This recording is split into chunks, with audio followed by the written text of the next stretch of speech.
well-paid employment, then we are solving the problem of chronic poverty among women. We are solving the problem of inequality and exclusion of women. And it can also help bring women into high-paying jobs, into higher level of education, and stuff like that. Because when you read the theory of human capital, it tells you that the demand for education is influenced by what those who are being trained see. So when they see that this particular kind of discipline rewards, then you find everybody going there. So if you find women being able to go into education, then you encourage those down there to also know that, yes, education is not only for males, but for women. Allow me to give some obstacles that impede women involvement in the energy and climate change space. Now, I acknowledge that some progress has been made in closing the gender gap in many areas of human endeavor. For example, education, employment, incomes. So here, talk about school enrollment, leadership, employment, etc. Women still face obstacles in society, and that's slowing down the progress towards gender equality and women's economic empowerment. If you take the data from 1960, in terms of gap in enrollment, it has closed. And in some instances, you can find that women's enrollment is higher than men. Coming from University of Ghana, I can say the university came up with a policy of gender equality. So in terms of admission, we relax the cutoff point for women. And as I speak, there is equality of enrollment in University of Ghana. There is total equality in University of Ghana. So some progress has been made. And even at the leadership level, and I was telling my brother that we are the only university that has the chancellor to be a woman. The only university that has the chairman or the chairperson of council or the chairperson of senate to be a woman. At the same time, the only university that has the vice chancellor as woman. So you see that three key areas, they are all women. And then when you go horizontally, director of finance is a woman, director of human resource, a woman, director of legal was a woman, but I think she left and a man has taken over. Director of internal audit was even a woman. So you see that at least some progress have been made. And I'm sure you go to other universities across Africa, just across the street, Kwame Nkrumah University of Science and Technology, the vice chancellor is a woman. So some progress have been made. But we still have a lot of work to be done, especially when we have not been able to overcome some of the primitive beliefs, some of the cultural norms and religious beliefs that still prevent women from getting into the limelight. I'll give an example. We still have problem with the patriarchy attitude of men, and I can give you evidence. The work that I did on mining in Ghana, when we did our survey, focus group discussion, talk to the workers, talk to management, and so on, it came up clearly that even some of the adage that we come up with tells us that women is not supposed to be here, they are supposed to be there. For example, in Ghana, the local language, they will say, Bema beko takwa. In other words, a man will go to Takwa. What does it mean? Takwa is where we mine gold. The meaning is that it is the man who can mine gold, not the woman. So it tells you gold mining is not for women, it's for men.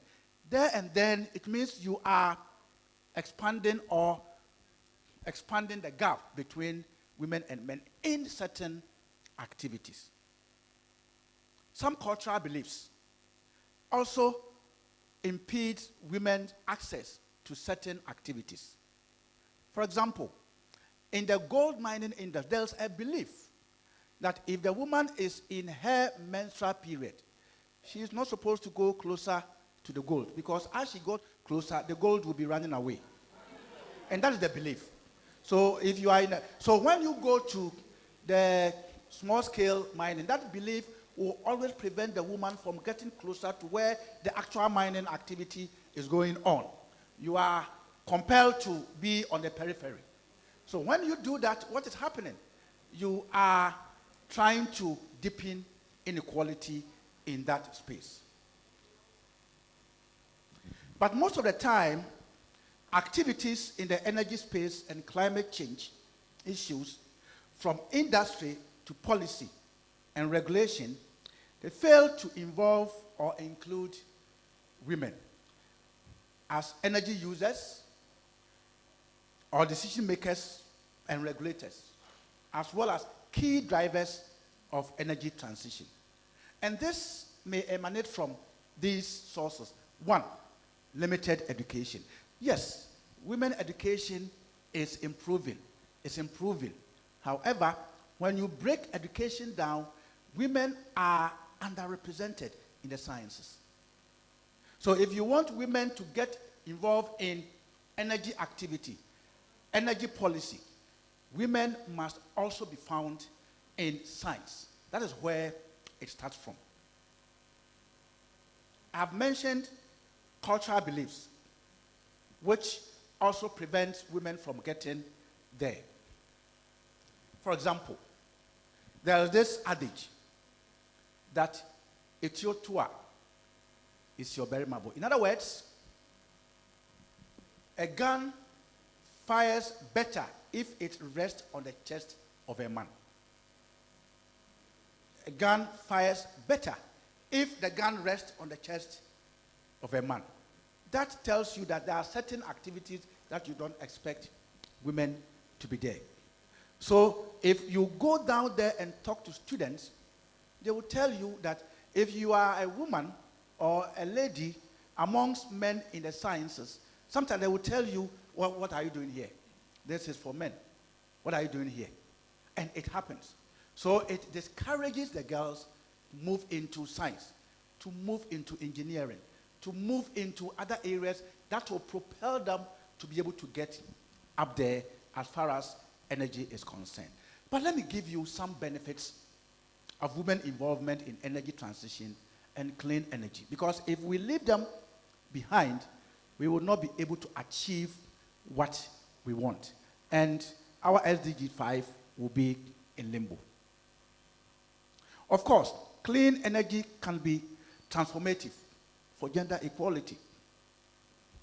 But if you are able to prioritize gender perspective in clean energy projects and policies, it could facilitate development for which communities leaving no one behind.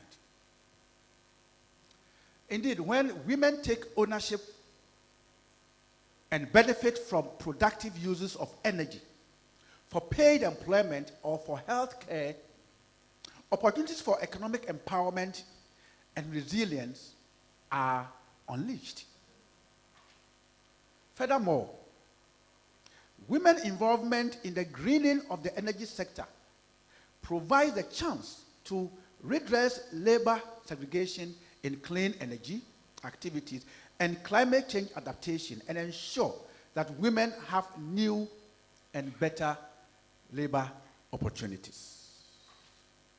So, adopting a gender perspective to renewable development is important to ensure that women's skills and views are part of the growing industry.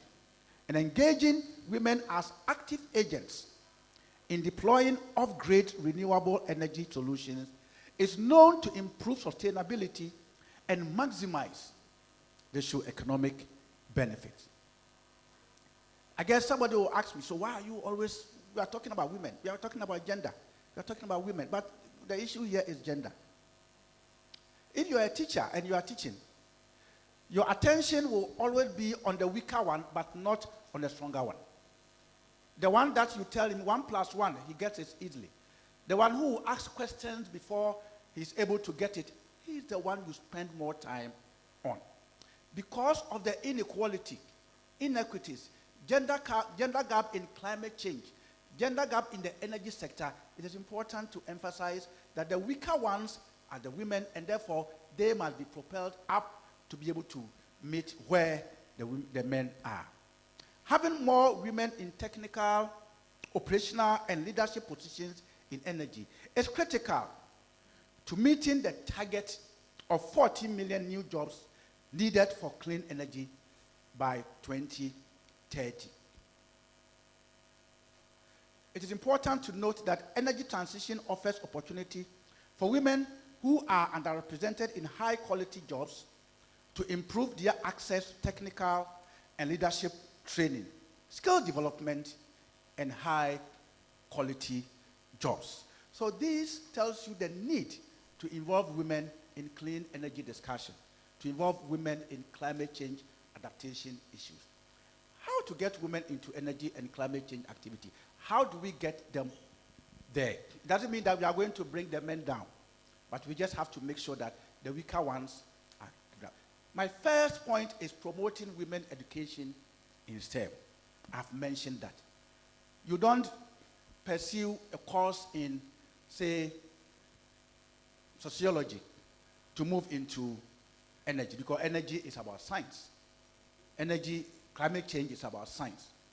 So to be able to get more women into this space, we need to promote women in education in STEM, science, technology, engineering, and mathematics.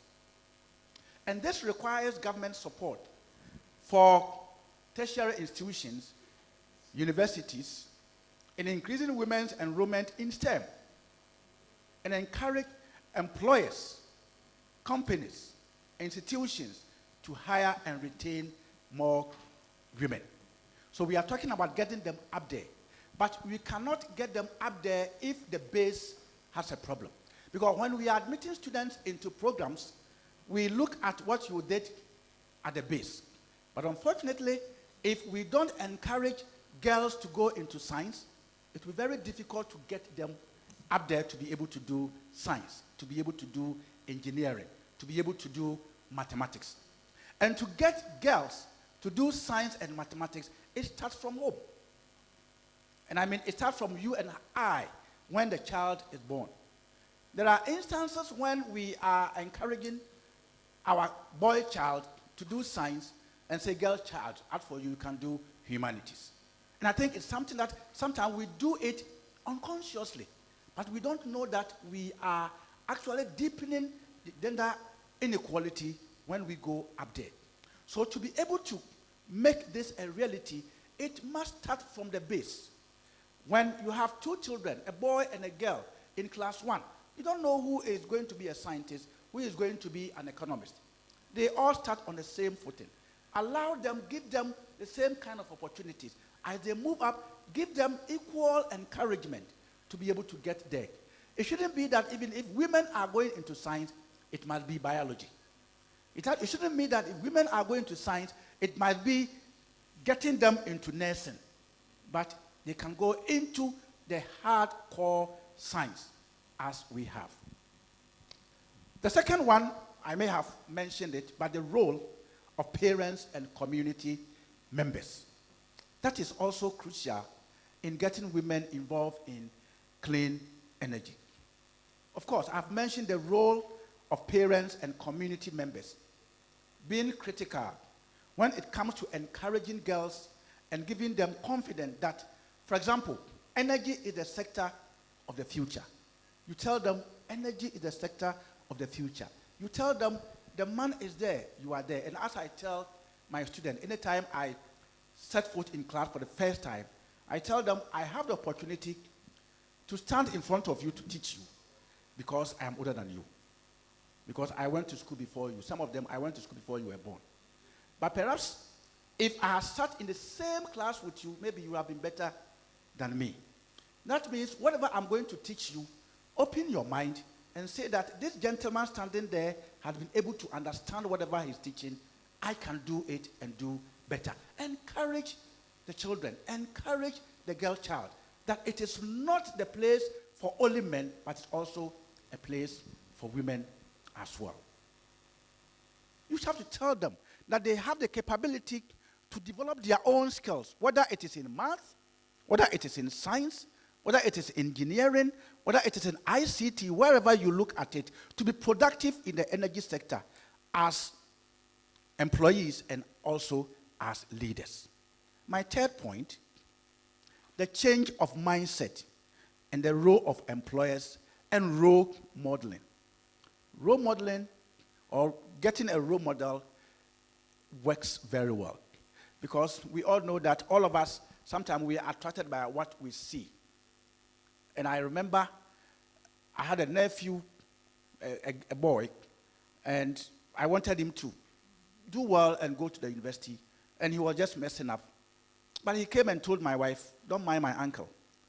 As for him, he's always talking about education.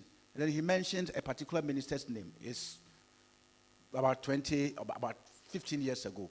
But this minister never went to the university, but he's a minister. So then he told me that, yes, so it means that they look at role model.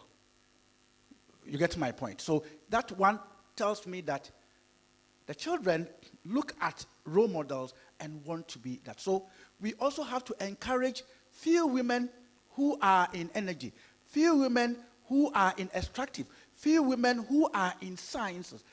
Let them know that, yes, indeed, it is not only the man who can be there, but you can also be there.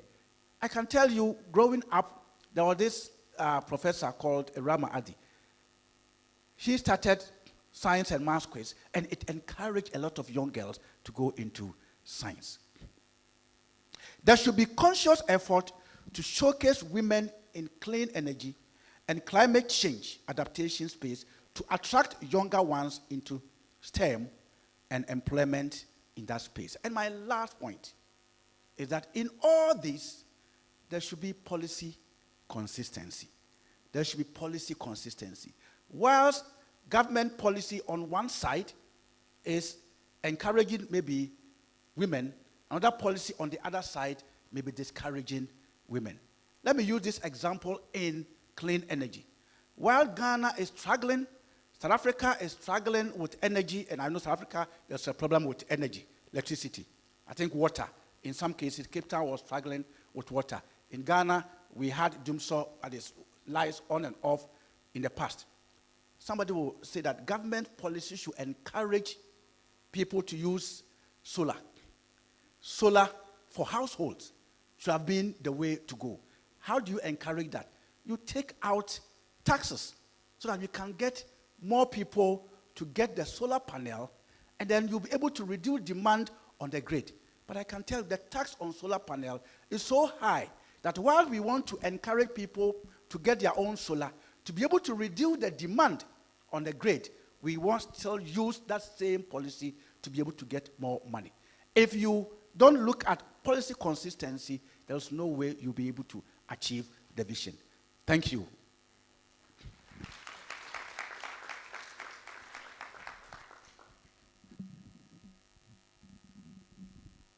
Thank you very much. This then sets the tone for the next discussion, which will be led by the moderator, Dr. Flaubert Mbie-Kop. Did I mention it well? He is the Senior Program Specialist, Sustainable Inclusive Economies with Canada's International Development Research Center. This session is going to be 30 minutes because we have 3 other sessions, and so it will be 30 minutes. Thank you very much. Can I go there? Yes. Okay.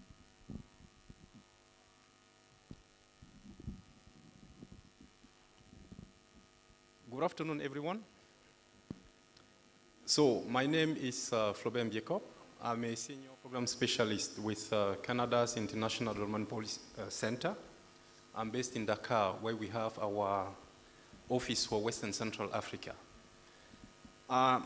So this panel is going to build on the very provoking remarks by Professor William.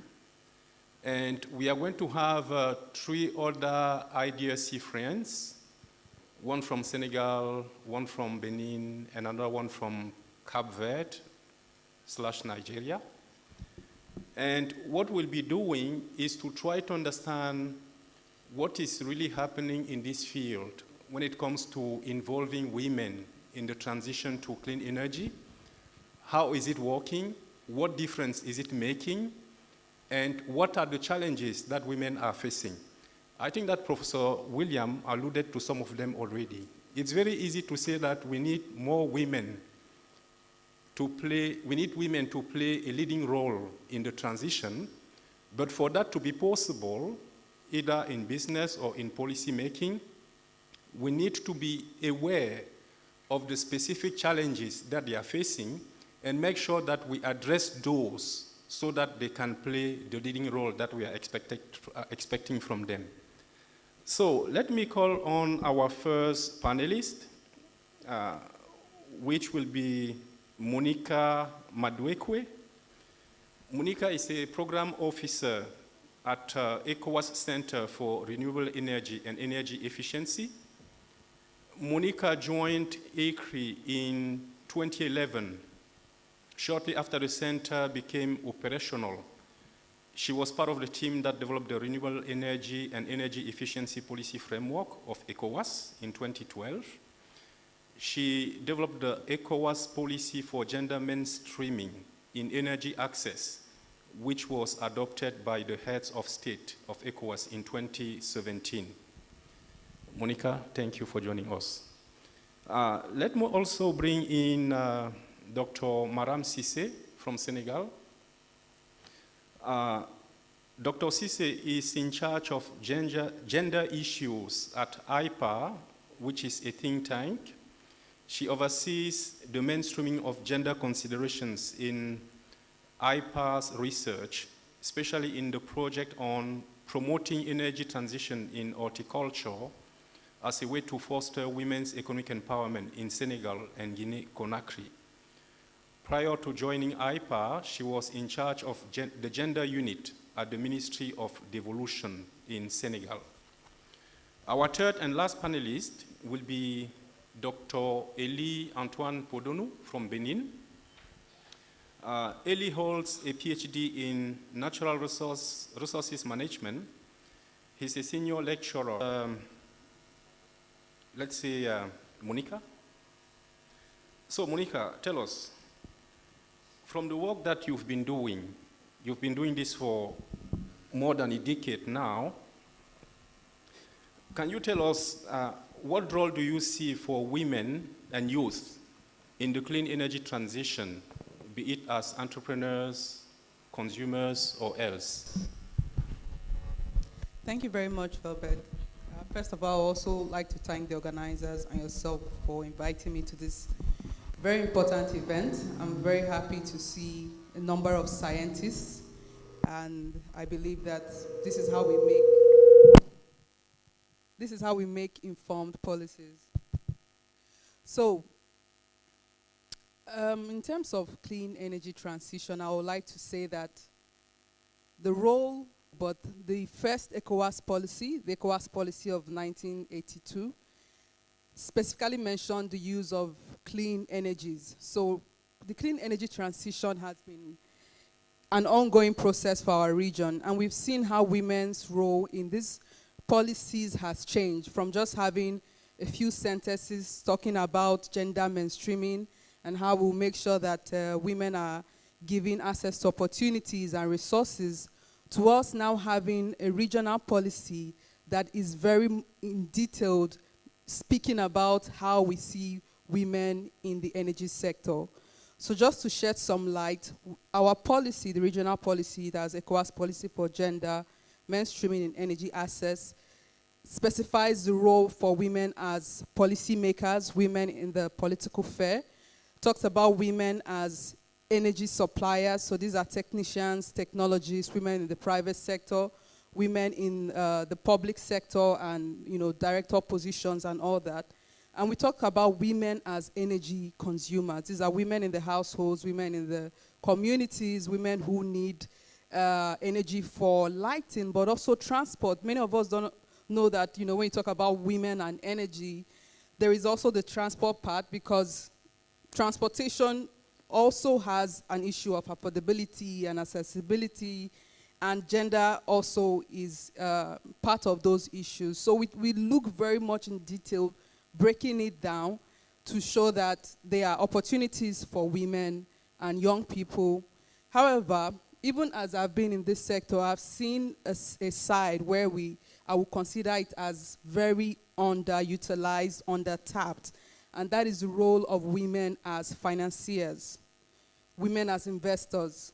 We always put it as if women are, yes, we know we are in a disadvantaged position, but if we're looking at the statistics, 1/3 of the world's wealth is controlled by women. This is according to the Boston Consulting Group. So they are women who are making money.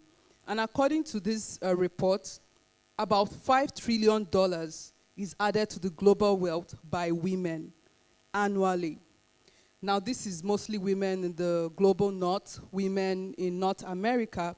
However, we're seeing the same drivers playing out in our region. And what are those drivers? First, getting access to high-skilled job, being in important positions, managerial positions, entrepreneurial positions, also having the right education. So we're seeing these same dynamics playing in our region. So we know that we are on a path where we will have women in the north and south, that's our countries, Sub-Saharan Africa and other countries, really being investors. So what we're asking now is, why are financial institutions not designing products that help us to draw in women's wealth so that we can invest in clean energy companies? Because we know that women do have an interest in companies or products that are tied to the environment. So we know that women are just as business savvy as men, and they're interested in financial performance. But women are also interested, more interested than men actually, in environmental issues. And we also know that women are interested in funding women businesses. Actually, if you are a female, this is a report from World Economic Forum for European women. If you are a female founder, you're twice as likely to get funding from a woman investor. And if you're a female CEO, 3 times as likely to get funding from a woman investor. So we know that women encourage other women with their money, but we also know that if you're a woman CEO, you're more likely to employ women and also have a gender diversified team. So these are some roles that we're not seeing. We need to start putting women as powerful people who have funding to drive the clean energy transition. And if we're talking about the youth, these are the ones who are going to manage the energy transition by 2050, 2060. All these energy transition plans we're talking about, this will be the leaders of tomorrow. They'll be the ones making the decisions and, investing and managing energy companies. So we need to prepare them today so that by 2050, we have the future we want. Those are my comments.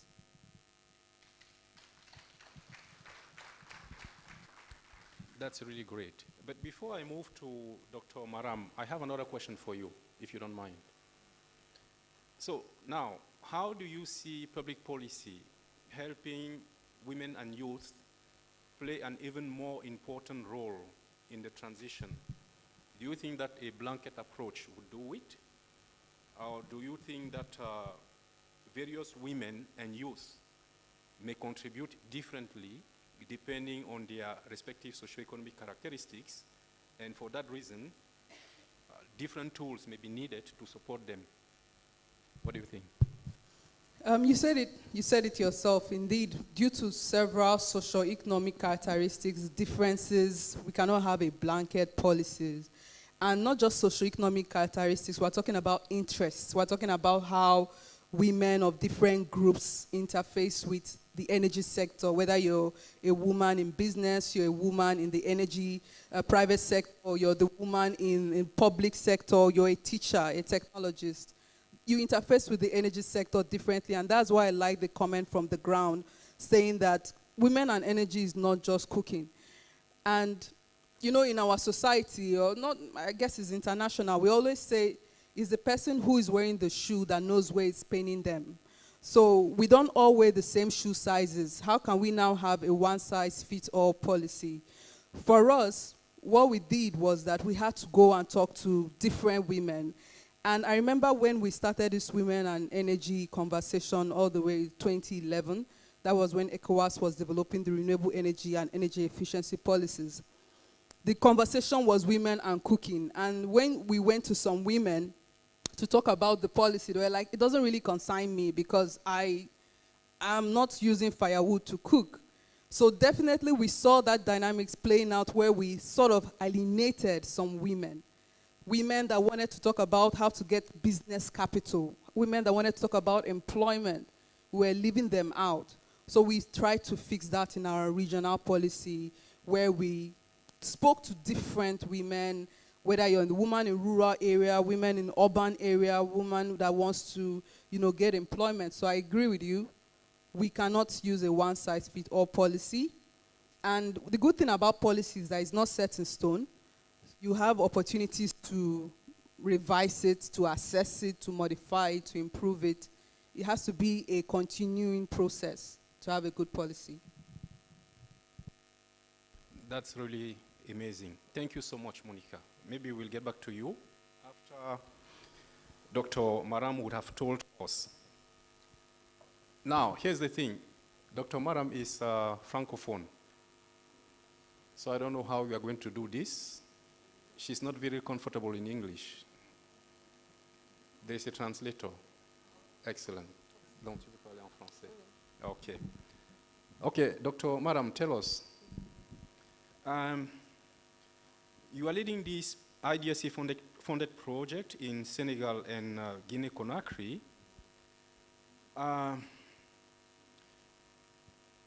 So, there is a way to accelerate the clean energy transition. One of the many ways is by making sure that clean energy is used for production purposes. And in your project, you are looking at the case of horticulture in Senegal and in Guinea-Conakry. Now, using that specific case, is there really any evidence that if we involve women, that would make a difference? Okay. Merci beaucoup et merci pour l'invitation à ce sommet, à ce panel. Je m'excuse de parler en français. L'étude que nous menons au Sénégal et en Guinée et qui est appuyée par le CRDI et qui porte sur la transition énergétique pour l'autonomisation économique au Sénégal et en Guinée, dans la chaîne de valeur horticole, montre que des femmes utilisent des pompes solaires pour l'irrigation et les résultats qualitatifs que nous avons montrent qu'il y a une réelle différence pour les femmes. Pour ce qui concerne les analyses économiques que nous menons, il y a des gains en termes de rentabilité, en termes de productivité, qui sont soulignés aussi bien par les hommes que les femmes. Donc je passe sur ça pour mettre le focus sur ce que les femmes disent à travers leur récit, à savoir que l'accès au solaire et le contrôle sur le solaire leur permettent d'avoir moins de pénibilité dans le travail et de gagner du temps. Et ça, c'est très important pour elles parce que ce que cela induit, c'est que les femmes qui sont en âge de procréation, et là on est dans des approches intersectionnelles, ont la possibilité de cumuler plus facilement le travail productif et le travail reproductif. Et nous, on a observé ça sur le terrain. Lorsque vous voyez une femme qui arrose et un homme qui arrose, ce n'est pas la même chose. La femme porte son enfant pour arroser lorsqu'elle est en âge de procréation. Et l'accès au solaire permet à la femme d'arroser en portant son enfant sans avoir cette pénibilité-là, parce que, comme elles le disent dans leur récit, avec le solaire, tu appuies sur un bouton, ça arrose et tu te mets tranquillement à l'abri, tu regardes tes plantes pousser, tu allaites ton enfant, et ça, c'est une différence fondamentale pour les femmes. Et pour les femmes qui ne sont pas en âge de procréation, elles ont du temps libéré. Et ce temps libéré-là est utilisé pour des activités économiques autres que l'agriculture. Et on sait que cette polyactivité permet aux femmes d'avoir plus de revenus et participent davantage aux décisions du ménage parce qu'elles participent à la formation des revenus dans le ménage. Et le temps aussi libéré, nous avons observé que de jeunes femmes qui ont accédé au solaire libèrent du temps et utilisent ce temps-là pour un engagement associatif plus prononcé et qui s'impliquent dans l'association en racontant leur success story sur le solaire pour convaincre des bailleurs à financer davantage de femmes sur le solaire. Et donc, de ce point de vue, le solaire apporte une plus-value qui est à la fois économique et sociale pour les femmes. Hello.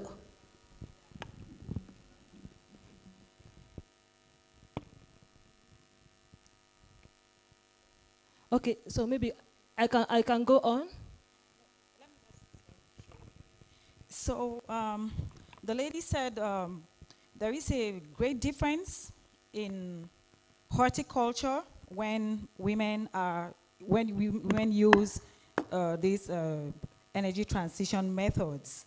So she works she studied in Senegal and Guinea and she studied under an association called CAPI, and they have seen that energy transition and autonomy in horticulture using solar pumps for irrigation have brought a lot of progress. And there is a clear difference between what happens when the women and the men use this solar energy. So the women, in using the solar energy, they have enough time to be able to do other things. So the women are productive and they also can be reproductive. Because when they have this solar energy, they just need to press on a button to get the equipment working. And while the flowers are being watered, they can do other things. They can feed their babies as well. And sometimes they can carry out other economic activities at the same time. And the free time that it gives them also helps them to be able to educate other young women. They can engage in societal commitments, and they can present their success stories even to sponsors so that they can get more funding to be able to do what they are doing. So there is a clear difference between men using these solar methods of irrigation as compared to women using these methods. So yeah, so that was a summary of what she was saying. Thank you. Thank you so much. Dr. Maram, if you don't mind, a second question. What are some of the challenges that you documented and that could be attributable to gender-biased social norms, and especially the issue of unpaid care work? How can public policy help there?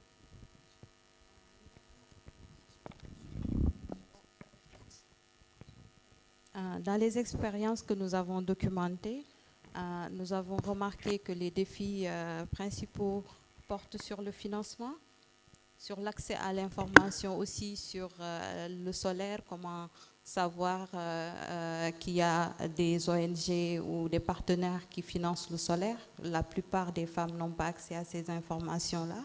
Et quand elles accèdent, il y a aussi le défi de la maintenance et de l'entretien donc de ces systèmes-là. Pour le moment, les expériences que nous avons documentées, c'est récent, mais il arrive qu'au bout de 5 ans, qu'il y ait des besoins de maintenance, et souvent les femmes qui sont dans ces cas-là ont plus de difficultés que les hommes plutôt. Et donc ces défis sont liés aux normes économiques, notamment l'accès au financement. Si on sait que la division sexuelle du travail éloigne les femmes du contrôle des ressources et apporte une inégalité économique entre les hommes et les femmes. Or, pour ce qui concerne le solaire, il faut des capitaux pour accéder. Ça coûte cher. C'est un investissement au minimum de $3 500. Donc, si on n'a pas de garantie, si on n'a pas d'apport, si on n'a pas de cautionnement, ce qui est souvent le cas des femmes, ça peut être très difficile donc, pour accéder au solaire. Et donc, de ce point de vue, les femmes, plus que les hommes, font face à ces contraintes qui sont à la fois structurelles et sociales. Et comment les pouvoirs publics peuvent y contribuer? On fait avec le CECI, qui est notre partenaire dans cette recherche, qui est le Centre d'études et de coopération internationale, une analyse du pouvoir. Et la question centrale qu'on se pose, c'est qu'il y a du pouvoir sur le solaire.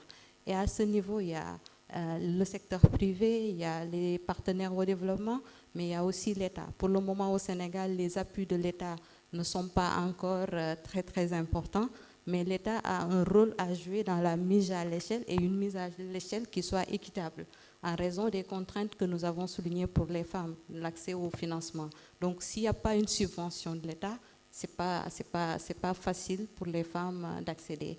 Et en finançant et en subventionnant, l'État entre dans ce qu'on peut appeler une co-responsabilité sur l'économie des soins.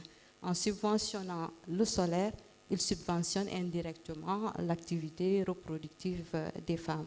Et de ce point de vue, l'État a un rôle à jouer. Okay.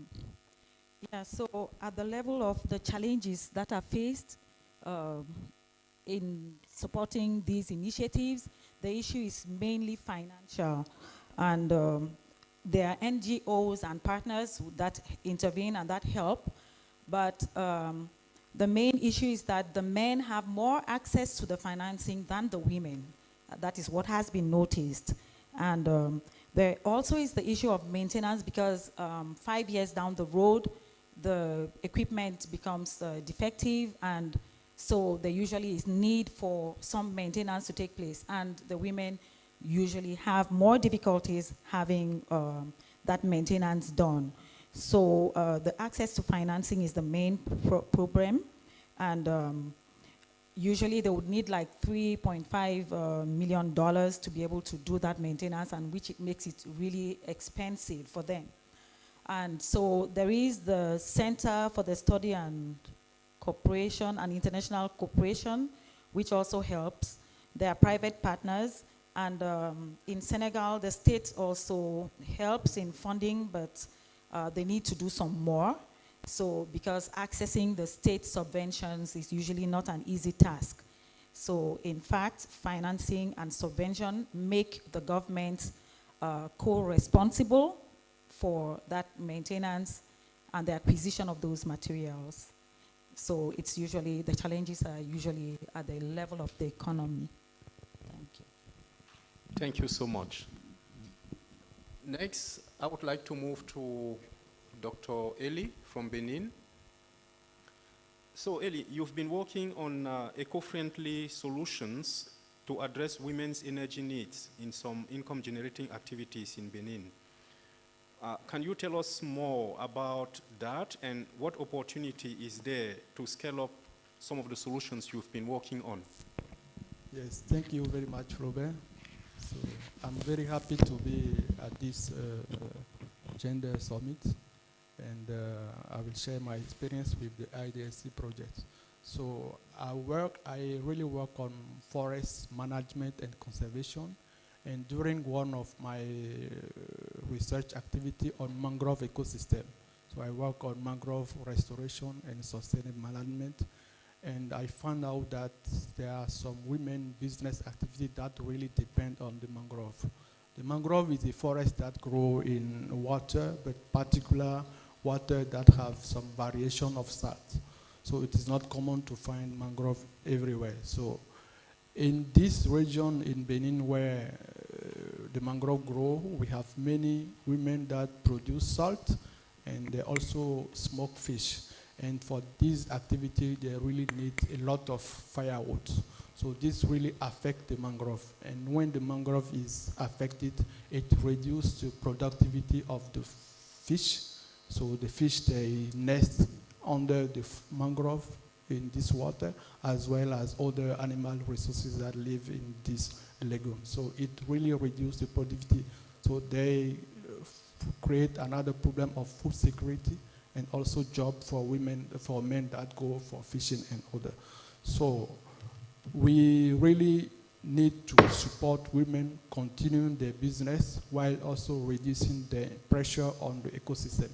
With this, we find out, we co-create with the women the solar cooker, a very big solar cooker based on the traditional knowledge of salt production and fish smoking. So we create a big solar cooker for that, and we test that this is very evidence to produce the salt in another way without using firewood and as smoking fish, and it really works. And we show this evidence to the government as well as other cooperation agencies, UNDP and FAO, and they really see that it is possible to do alternative way with clean energy. So this comes with a big project that is funded by the Benin government to scale up and out the innovation in 5 communes in Benin. So in order to really impact more women, our next step is to use this solar cooker as service. As we can see in the maize, when women, they want to grow maize, they pay for the service in the mill. They put the maize and you pay for a service to get back your flour from maize. So we want to use this same approach.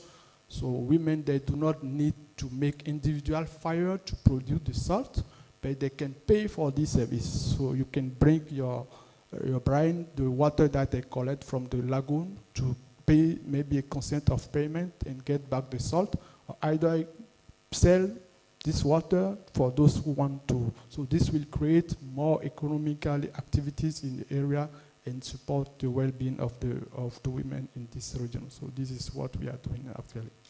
Thank you.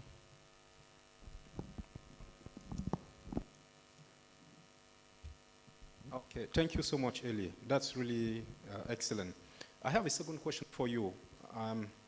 So for those women who are involved in some of the income generating activities that you mentioned,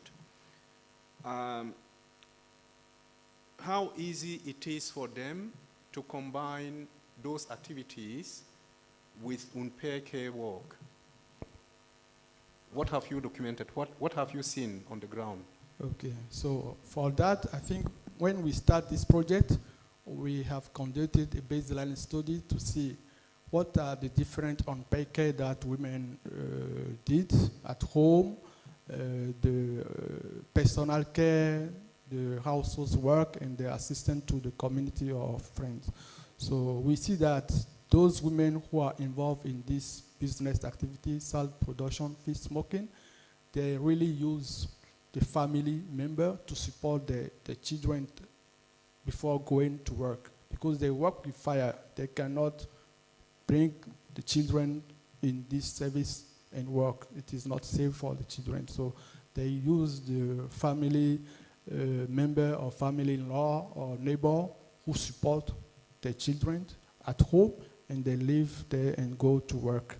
And this really helps how they support the community to contribute. So after, we will also follow up on this to see with this technology how this activity maybe are going on, if they reduce or redistribute when the women, they have more time now, how this time are used for maybe another activity, or how this really help them to empower themselves in the community. Thank you so much, Eli. Do we have time to take some questions, or I just follow up with a last round of questions?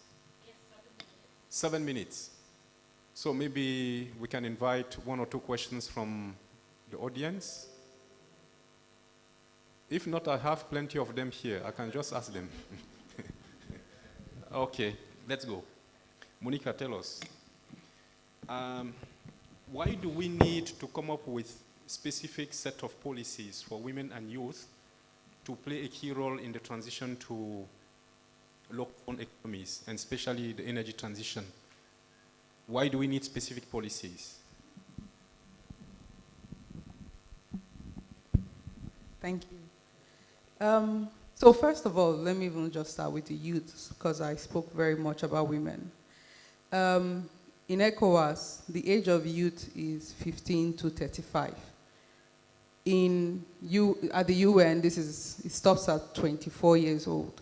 And the reason why it's up to 35 is because of our own economic and also social conditions. Then we now hear that a lot of the youths don't have jobs. So that means somewhere from 30-something, you are still moving between jobs, not having any real job.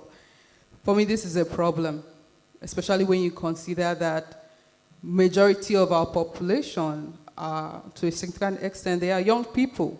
So imagine how the economy is being affected by having a larger part of your population not having jobs. So if we are designing a policy that is supposed to take us to the next 30, 20 years, and we're not being mindful about some of these different conditions in our society, then we're just having something that is not addressing our own problems. I'm very much against copy and paste kind of policies. Like we see what's going, out there. Oh, this is so fantastic. It doesn't mean you can bring it down here because the situations are different. Just looking at, the age limit for young people in one region and another region. So definitely, we need to be specific in our policies. And we had this very good keynote presentation on just energy transition. There's been a lot of communication on just energy transition. Again, I liked what she said, which is that we need to follow, a definition from the African Union. And I believe the African Union is very strong on what just energy transition means. Because a lot of times the rhetoric and the narrative is being shaped from very stronger economies. So these are things that I think Africa as a whole needs to be mindful of. Whose narrative are we?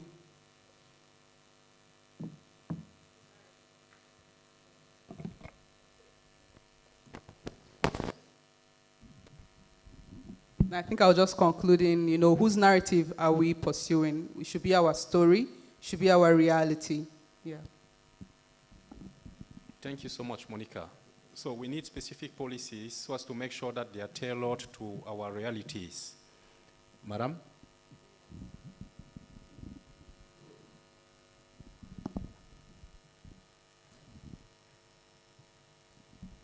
Oui, comme nous le disions tout à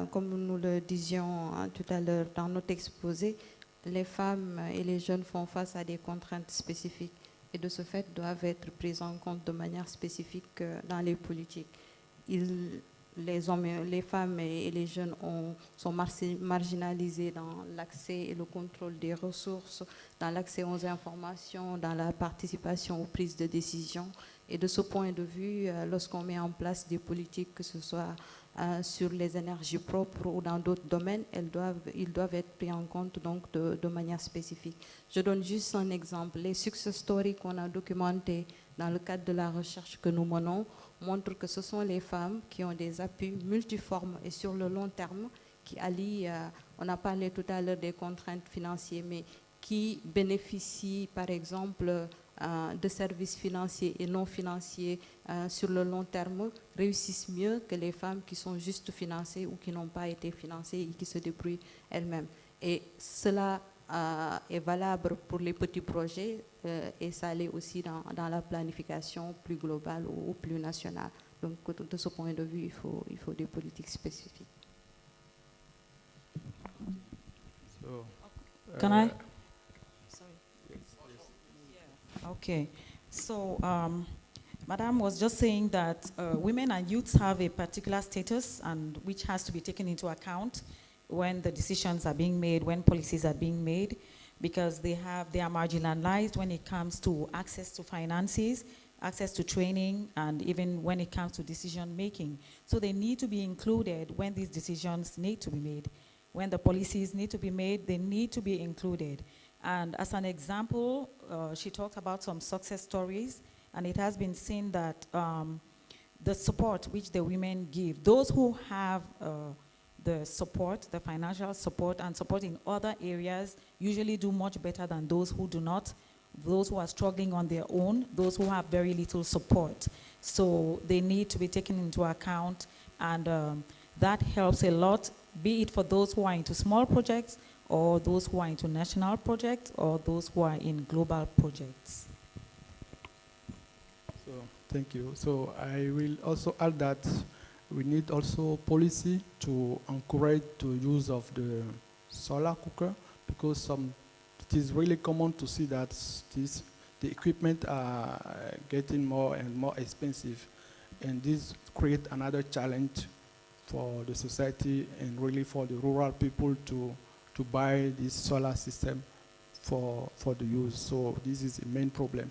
And the second problem is also to train the women, the young ones, girls and boys, on the sustainable use and maintenance, as well as how to maybe really deal with this innovation. So this will really help them to start earlier on this technology in order to improve another generation of the technology. So this really will support. So capacity building, training, education, really supporting with this kind of innovation will really help to sustainable use and adoption of this innovation in really this context of climate change and green transition. So thank you.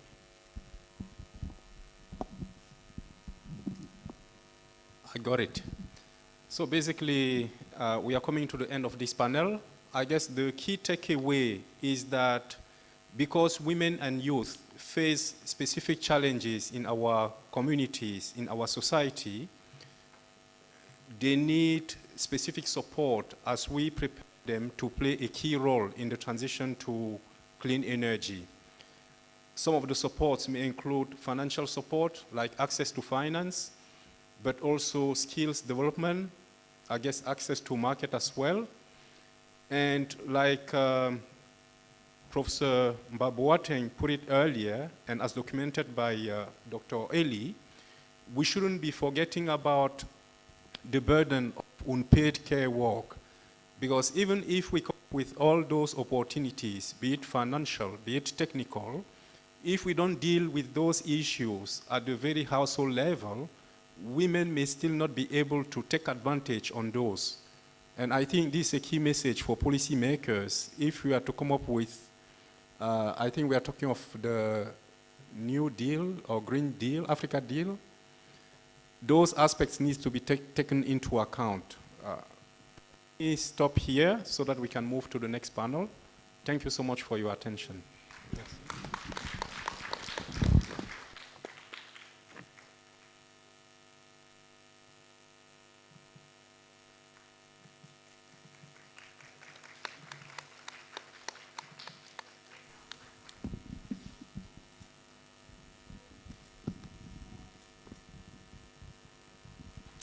Amazing. Thank you very much, Doctor and his team. The next session is going to take a look at harmonizing and coordinating gender mainstreaming into energy transition policies. And it will concentrate on examining how to implement gender mainstreaming into energy transition policies at the intersection between mitigation of the consequences of climate change on society and the environment, and the evidence that societies depend on the well-being of environmental ecosystems for their livelihood. To moderate the session is Dr. Dorothy Ngila, who is the Director, Knowledge Networks and SGCI, Strategic Partnerships, NRF-SA. Please, with a round of applause, let's invite her.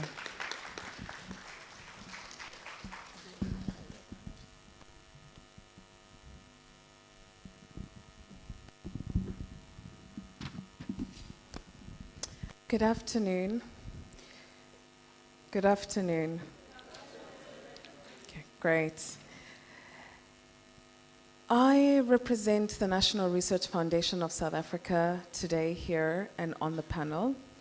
And I wanted to start by bringing greetings and thanking the organizers for inviting not just the NRF, but a number of my sisters and brothers from science granting councils on the continent are in the room.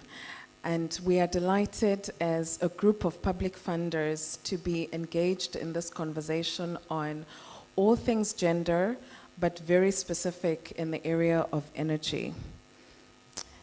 So as a group of public funders globally of research, and all of us, 90 of us, are responsible for releasing $100 billion a year into our systems for research and innovation. Last week, we discussed the topic of climate change research funding and agreed on several principles and actions that we want to collectively take, that I want to highlight a couple of these that are relevant specifically for this session and also for this summit.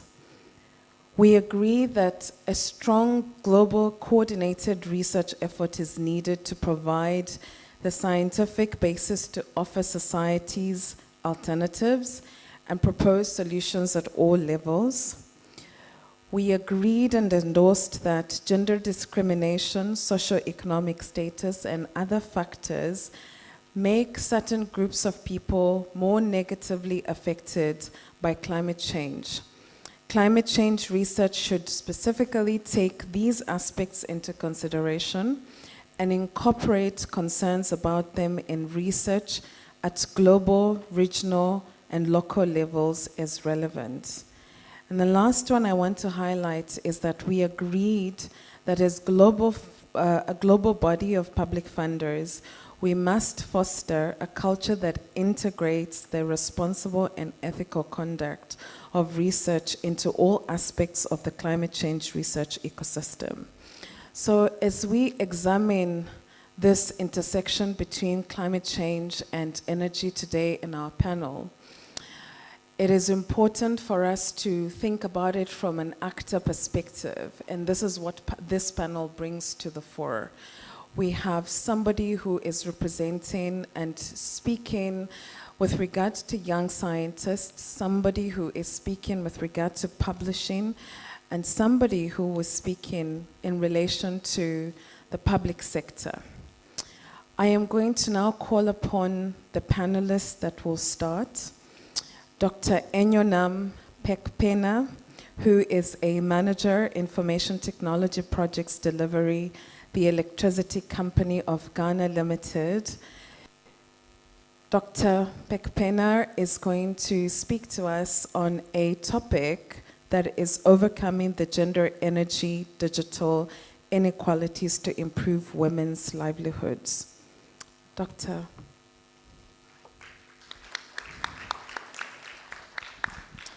As she comes, all the panelists have got 15 minutes for their presentations, and I will literally get up to make sure that we keep our time. Thank you. Thank you very much, Dr. Dorothy.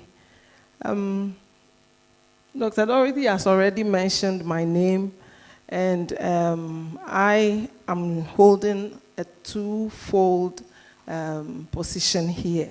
I work with the Electricity Company of Ghana. That is one of the energy sector institutions in the country, the main distributor of electricity in Ghana. And then at the same time, too, I have the privilege of being the president of the Women in Engineering Ghana. And so I'll try as much as possible to explain to you what we mean by overcoming the gender, energy, digital inequalities. My name is Enyonam, and I'm privileged to have the opportunity to talk to you regarding this topic. I will move very fast. Please, next slide, because most of the things have been mentioned already, and because of our time. That is my profile. I'm not going to talk about it. Well, I hold a doctorate in management. My basic degree is electrical engineering, and so I work with the ECG. I'm into IT as well, and also into research and stuff. I have the opportunity to also be part a number of committees at the international level, women in engineering level as well. The focus areas, I'm going to explain to us, we are saying gender, energy, digital inequalities. What do we mean by that? And then we'll look at some of the statistics, why we need to overcome gender, energy, digital inequalities, the key factors, and I will make some recommendations. What do we mean by energy, gender, energy, digital inequalities? It's basically the differences or disparities that exist between genders in relation to access to electricity or energy resources, and then at the same time to differences or gaps that exist with genders in relation to having energy access to having easy access to digital technologies and the internet. I will draw our attention to certain statistics that I came across. According to the World Bank in 2019, only 19% of households in rural areas, and I'm talking about rural areas because we all know that in Africa we are most rural, and only about 19% of households have access to electricity. That's as of 2019, with women and girls in the prime users of the traditional energy sources. This morning's session talked about the traditional energy sources, and so I will not go into detail. And the second thing I want to focus on is the digital divide or the digital gap. Regarding internet access, there is a gap, the gap that exists in terms of penetration of internet internet access. That rate, when it comes to men, is 56%, that's at 2020, and women, females, 42%. So the males, and in fact, our plenary speaker, the one from the Africa Center for Economic, mentioned it. She mentioned that men have access to digital tools more than the females. And then the last thing is digital skills and knowledge. Men are leading the women, and the percentages are 56 to 37. Now, why do we need to make sure that we are overcoming this gender, energy, digital inequalities? We need to be able to build inclusive societies. And so when we have the case where females are behind, then we are not building the inclusive societies that we need. And those inclusive societies must be sustainable and also must bring prosperity as well. So as Africans, there is the need for us to close the gender, energy, digital inequalities. We need to address these situations, and we need to ensure that everyone, irrespective of their gender, are actually having access to energy resources and digital technologies and are using them. The world is moving forward, and we can't be behind because we are in Africa. We need to empower women, promote economic growth, and address climate change issues as we foster innovation and social progress. I asked this question: how many of us, I believe all of us in this room, have access to mobile phones, have access to the internet, but at the same time, how are we helping the women or the females in the rural communities to be able to have access to these technologies that we find ourselves? And even when we have access to it, what are we doing with these technologies? The key factors that are causing this main digital divide or these main disparities is the fact that there are deep-rooted. Please, can you go to the slides? Go to slide key factors. That's where I am. I've moved from here. Okay, I'm here. The main key factors that are causing this problem is social cultural norms and biases. Our professor mentioned it. We have deep-rooted norms, and one of them he mentioned, how can we say that going to the mines is for the males and not for the females? Those are some of the deep-rooted cultural norms and biases, and some of the roles are relegated to, household roles are relegated to females as compared to the males. And then we also have limited access to resources and infrastructure. The digital infrastructure in Africa, okay, I can speak about Ghana, is not well developed. And so it marginalizes those who are in the rural areas, and they are not able to have access to digital tools and technology. But when you look at the world, where the world is going now, is not an easy thing. I used to not pay attention to LinkedIn till I think about 3 or 4 years ago, when I was introduced to it, and I said, okay, let me pay attention to it. And I must be frank with you.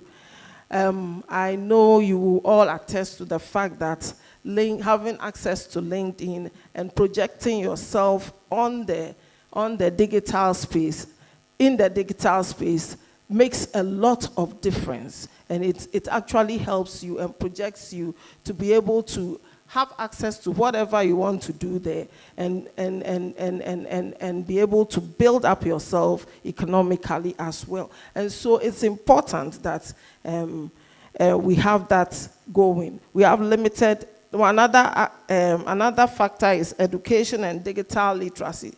That is a main problem. The other one is economic barriers and financial exclusion. Those have been mentioned earlier, and so I do not want to go through it. But one thing there are 3 recommendations I'm making. We need to make sure that we are promoting energy access and actually promoting renewable energy solutions, enhance infrastructure development, and support women entrepreneurship.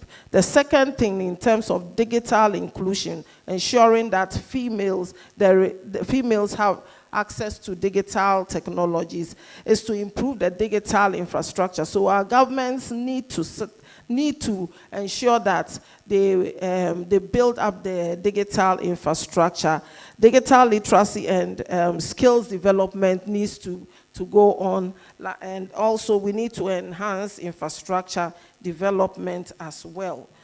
We need to embark on gender-responsive programs like this, and I always say that the institution in which I work has made great strides in terms of embarking on gender-responsive programs. The ECG is one of the companies in the energy sector that boasts of the establishment or the development of a gender policy that is in place. And so in that respect, we have 2 gender groups that make sure that we are working with our management to address gender-related issues and ensuring that the policy is enforced. And that is, we have the Women in Engineering group in the Electricity Company of Ghana, and then we also have the Women's group as part of the group in the Electricity Company of Ghana. And our company is also doing a lot when it comes to affirmative actions, and then establishing certain quotas for females.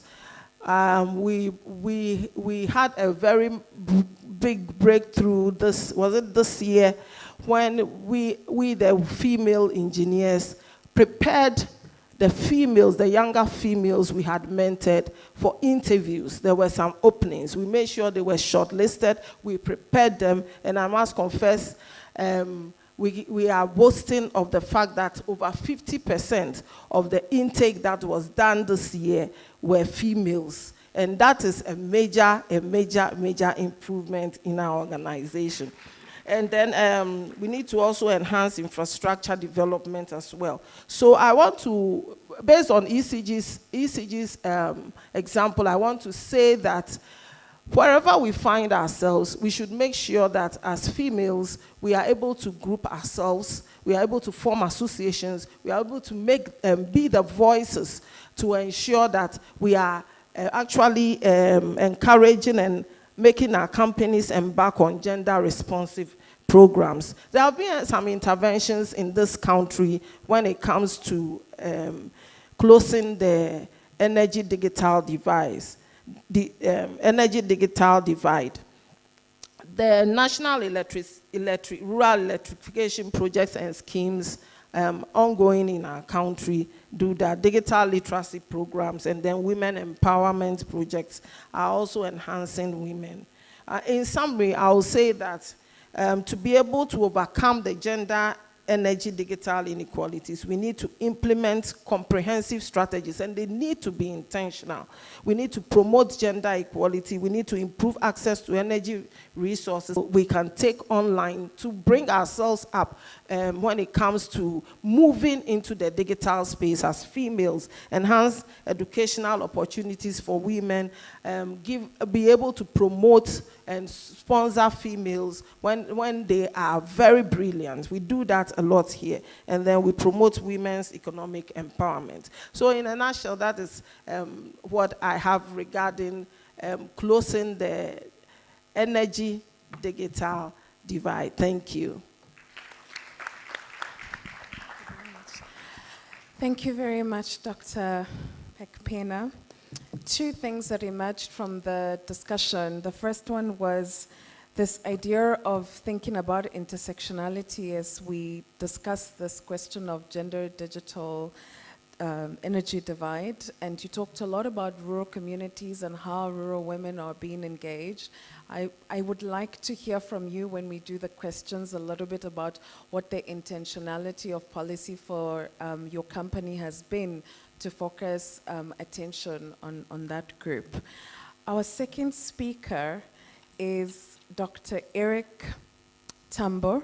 Eric Tambo is the head of division Pan-African Cooperation and Educational Technologies, United Nations University Vice Rectorate in Europe. Dr. Tambo will present on a topic supporting young scientists and enhancing research activities in Africa. Dr. Tambo.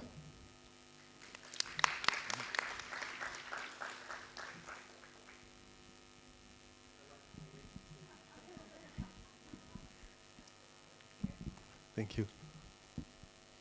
So, and many thanks for the warm introduction, and also thank you for the organizer having us here to present, having me here to present a bit how young scientists could be support when it's come to research and in the area of water and energy security in Africa. So maybe if you can go to the next slide. So I think what I have, let's say 5 or 6 slides, so shortly presenting the UNU, the United Nations University. So, and then jumping into challenges and barrier of research in Africa. So, and after that, what are the specific challenges that youth are facing, young scientists are facing? And since you are talking here on female scientists, also zooming in on the specific challenges of female scientists, and then more or less closing with the support that the young scientists could get and presenting some initiative going also in this line. Next slide. So I always, when we are invited to event, just to make a kind of short quizzes.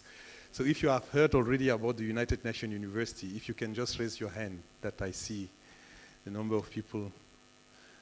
It's quite common that we are not very known. So the United Nations University is considered as, we will say, an academic arm of the United Nations system. It's a network of 13 universities distributed across the world. So addressing specific issues. So, and as you can see there, renewable energy, climate change, amongst other the topic that we are addressing. So, and the different institutes address specific topics. So in comparison to classical university, the institute in Bonn, where I'm also located, address only the issues of environment, while the institute, for example, in Maastricht will deal on innovation and technology. Another will deal on sustainability issues. So we just focus on one specific issues, mainly geared toward the sustainable development goals. And at the institute in Bonn, or at the Vice-Rectorate in Bonn, so I'm leading a team called Pan-African Cooperation and Educational Technology, working toward the area of water, energy, food nexus, digitalization, green innovation, and entrepreneurship, with a focus on youth and female, and educational technology. Next slide, please. So now let's go, before talking on supporting youth in research in Africa, we first have to talk about the challenges that we have, and more at the generic level, so challenges which are not necessarily specific to young scientists. So when we are talking on research on Africa, one of the major problems is the lack of local and national funding for research. So, and if you compare Africa with other regions of the world, Africa has the lowest gross domestic expenditure on research and development worldwide in comparison to the GDP. So we have some champions in the continent like South Africa, Egypt, Kenya. So there are some countries which are doing already a lot, but it's still very low in comparison to other countries like the US or like Germany. So definitely funding is a big issue when it's come to supporting research in Africa. Another problem that we have is the inadequacy of infrastructures for research. So we have outdated, I don't know if particularly when we are talking on domain like energy and water, where you need kind of labs instrument. In water, you need kind of equipment for laboratory. So one of the biggest challenges really that the laboratory are not well equipped, and many of them are also outdated. One of the other challenges that we have at the university, the aging faculty staff. So you will see really a lot of professors which are almost over 50. And this phenomenon is even exacerbated by the brain drain, so because it's a kind of crisis. So if youth don't have opportunity, they tend to migrate, and at the end, you end up with a very aging faculty. So reliable access to data is another challenge that the university are facing in the continent. Research opportunity, so it's also related to funding. So lack of interest and motivation to do research, so meaning many of the scientists are not really encouraged to go to have a career path into research, and also lack of research training. So lack of research training, so capacity building so advanced professional capacity building for researchers. Another issue is the low uptake of research by African government. So many of the recommendation or the output of the researchers in the continent are not necessarily taken by the government. And they have been mentioned also here the inadequacy between the research and the needs of the private sectors. That is also one of the challenges. So the little career progression, so in the university system, is also another challenge that we are facing. So that is in general what I would say when we are looking at the challenges at the university level. But if we go on specific challenges of youth, maybe the next slide, please. So one of the main challenges is the lack of support and mentorship and guidance. I think that has been mentioned already here. We had a very brilliant presenter from the ministry here who was saying that she's investing a lot of time in mentoring because she's here, because she has also been mentored. I think the mentoring and the guidance, is particularly when it's come to female scientists, to have a role model is quite crucial. So the lack of funding, I think that has been mentioned as a generic, but what if we draw down on young scientists, you will realize that the little opportunities in terms of funding research for research projects are mainly for advanced researchers, mainly associate professor or professor. So they are not specific research funding scheme to support early career scientists. So the laboratory have been mentioned already. The difficulty on acquiring foreign postdoctoral and visiting fellowship. So as researchers, you need the mobility is a quite important component. So, and there are not a lot of possibility, either South-South mobility, being able to go to another university and see how the things work, or go in the university abroad. So these opportunities are not so big. Mainly, sometimes it's also the lack of capacity, because if you want to have a mobility or fellowship program with a university abroad, you need to know how to write a kind of convincing mail. You need to be networked. So there are infrastructural problems, but there are also capacity building problems. So another issues that young scientists are facing are administrative responsibility and the lack of time for research. So meaning as soon as you get your PhD, so you are not really doing your research, but you also have to work at the university as registrar. You have also other administrative responsibility which is not directly related to research. So the lack of employment opportunity for young scientists, which can lead to brain drain, that has been mentioned already. So if you don't have a career perspective in your country, so most of the young scientists tend to migrate. The intense competition for research position and the delayed job security, so that is also related to the career progression. So the limited publishing opportunity, the lack of adequate support for the creation of startup and company, so meaning also the connection between the researcher and the private sectors is not so really strong. And the gender bias is another barrier faced by youth scientists, particularly women, who may face discrimination in hiring, promotion, and funding decision. So if we can go now to the specific challenge that females are facing in research, maybe next slide. Yeah, I think I found very interesting statistic. Let's say analysis which presents some specific challenges that women are facing in research. And I think the biggest challenges that they are facing is the lack of work-home balances. I think in many other panel here, the issues of care has been mentioned. The responsibility at home and the professional duties is more or less one of, let's say, the biggest challenge that a survey have identified when they were asking many female scientists what are the main challenges that they are facing. So the discrimination and harassment, so I think that is one of the realities that we have in our, also an issue, the lack of professional resources, limited to funding, but also infrastructural resources. Childbirth and childcare responsibility, I think that has been mentioned also in the former in the panel here before, which is also linked to the issues of home work balances. So the lack of access to top position. So we had a very good example here of the university where in the leadership we have 3 females at the 3 major positions at the university, but that is not the case in many of the university in the continent. The lack of recognition, acceptances, and respect. So the issues of acknowledging the qualification of the woman who is doing the same job as the fellow men. The lack of family support. The low pay benefit. So if you compare the salary that researchers will have when they are going maybe on consultancy in comparison to a female, you will see that it's also a discrepancy. The challenges with career choice, the time management, the lack of self-confidence and motivation, and social and cultural traditional norm. So that are, if you go into the academic context, the specific challenges that female young scientists are facing. Now, if we want to go in mention here, but I can list the approach once again.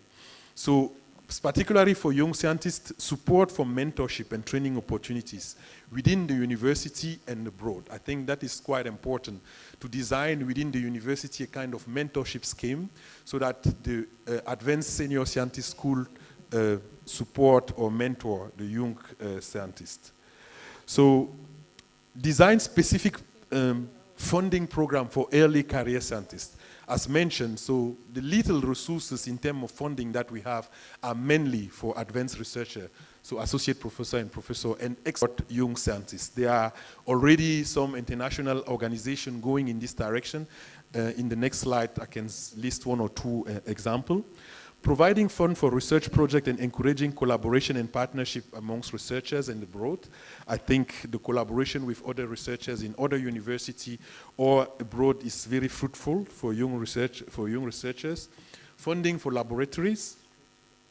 Establishment of network to connect young scientists with professional mentor, host institution, and supporting training on how to write a good statement of purpose, so how to write a good curriculum, and providing training and enabling researchers to publish, facilitating access to data, so open educational resources, improving virtual research environment, so virtual research, and promoting entrepreneurial education. So maybe some of the examples which are already existing or initiative that I would like to mention here, maybe if you could go on the next 2 slides since I have to wrap up, so maybe just to end up, yes, this one. So some initiatives that are quite interesting to mention is the Africa Postdoctoral Training Initiative. The Next Einstein Forum, so the Women in STEM initiative is also one of the flagship initiatives promoting women in STEM. So the MasterCard Closing the Gender Gap in STEM Education, the Africa Oxford Initiative, so the Leaders and Young Academy, so the Global Young Academy and the National Young Academy has particularly, it's also a place where young could find some support. And when it's come to funding, there are specific funding like the Africa Grant for Young Scientists, which is an initiative of the German Ministry of Research and the TWAS. The African Research Initiative for Scientist Excellences, that is a European Union initiative. The African German Network of Excellences in Science, you will see there are a lot of examples here referring to Germany because I'm used to the German system. And when it comes to network and capacity building, Auto8 is a global network where young scientists could also find network capacity building. The UNU Merit, our sister institute, has also a community of practice for early scientists. It's called COLA, Community of Learning and for Africa, and also the Young Scientists for Africa platform, which is also another portal which provides a lot of resources to support young and female scientists. So thanks for your attention.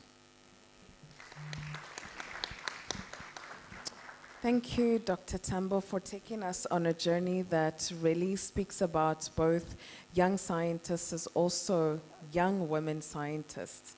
What stood out for me in your presentation was especially the fact that young scientists have very specific challenges.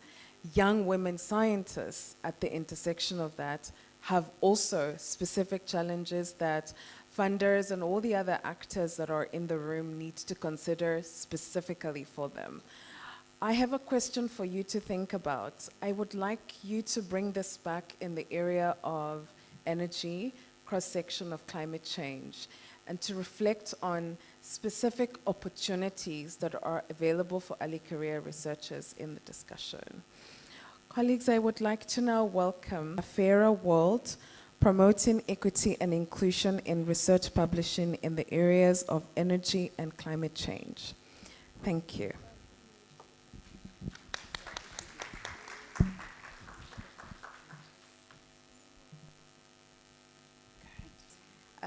Thank you very much. Thank you to AINS for inviting me here. Thank you to everyone. A big thanks also to our interpreters here. I think they're doing an amazing job, and really I've been very impressed at what they're doing here today. Oh great, there it is. So I'm actually talking to you today about the publishing angle in all of this. So it was really interesting to hear the previous session, because I'm hoping this will build on some of those points. Next, please. So just a little bit about me. So I'm Publishing Director at Elsevier with responsibility for energy, earth, and planetary sciences. By far the biggest part of that is energy. Content on clean energy futures. I'm particularly interested in content on carbon capture, utilization, and storage, on batteries, and on measuring the societal impact of energy policies. So one of the things I wanted to get out of this summit was more papers on those popular content. The Fairer World is the better representation of women, but also Global South. I'll go on to talk a little bit about why I want to recruit more editors and reviewers in particular from the Global South and obviously from women. And finally, connected worlds, so collaboration, particularly post-COVID. One of the things we're trying to do in my team is to find better ways to facilitate dialogue with researchers. With travel opportunities very much affected by the pandemic, we're also trying to encourage our editors and our reviewers to get together and discuss matters that affect their journals. So those are the areas of focus. Next, please. Just a little snapshot of the program that I'm responsible for, because I know some of you are authors because I've spoken to you today. So this is just a snapshot, but my program it's 122 journals. And actually, I'll be launching 10 more this year, and they're all on energy transition topics. So big program. One of the biggest programs in Elsevier, and as I tell everybody, it's the best program to be in. Across the energy mix. I think there's two titles in particular that might be of interest to this audience. Energy Policy, which has an arrow next to it, and also further down there is Energy Research and Social Science. And next, this is just an example of how we cover gender perspectives in our journals. And this is one that I actually found a particularly interesting article, Energy Research and Social Science. If anybody wants a copy of that, just let me know during the conference and I shall make sure you get it. And also next, gender issues in energy policy. So these journals in particular, I think and hope, are of interest to you here. And again, if anybody is interested in talking to me about how any of the work that you're doing and how that could be of interest to a wider audience, please let me know. Next.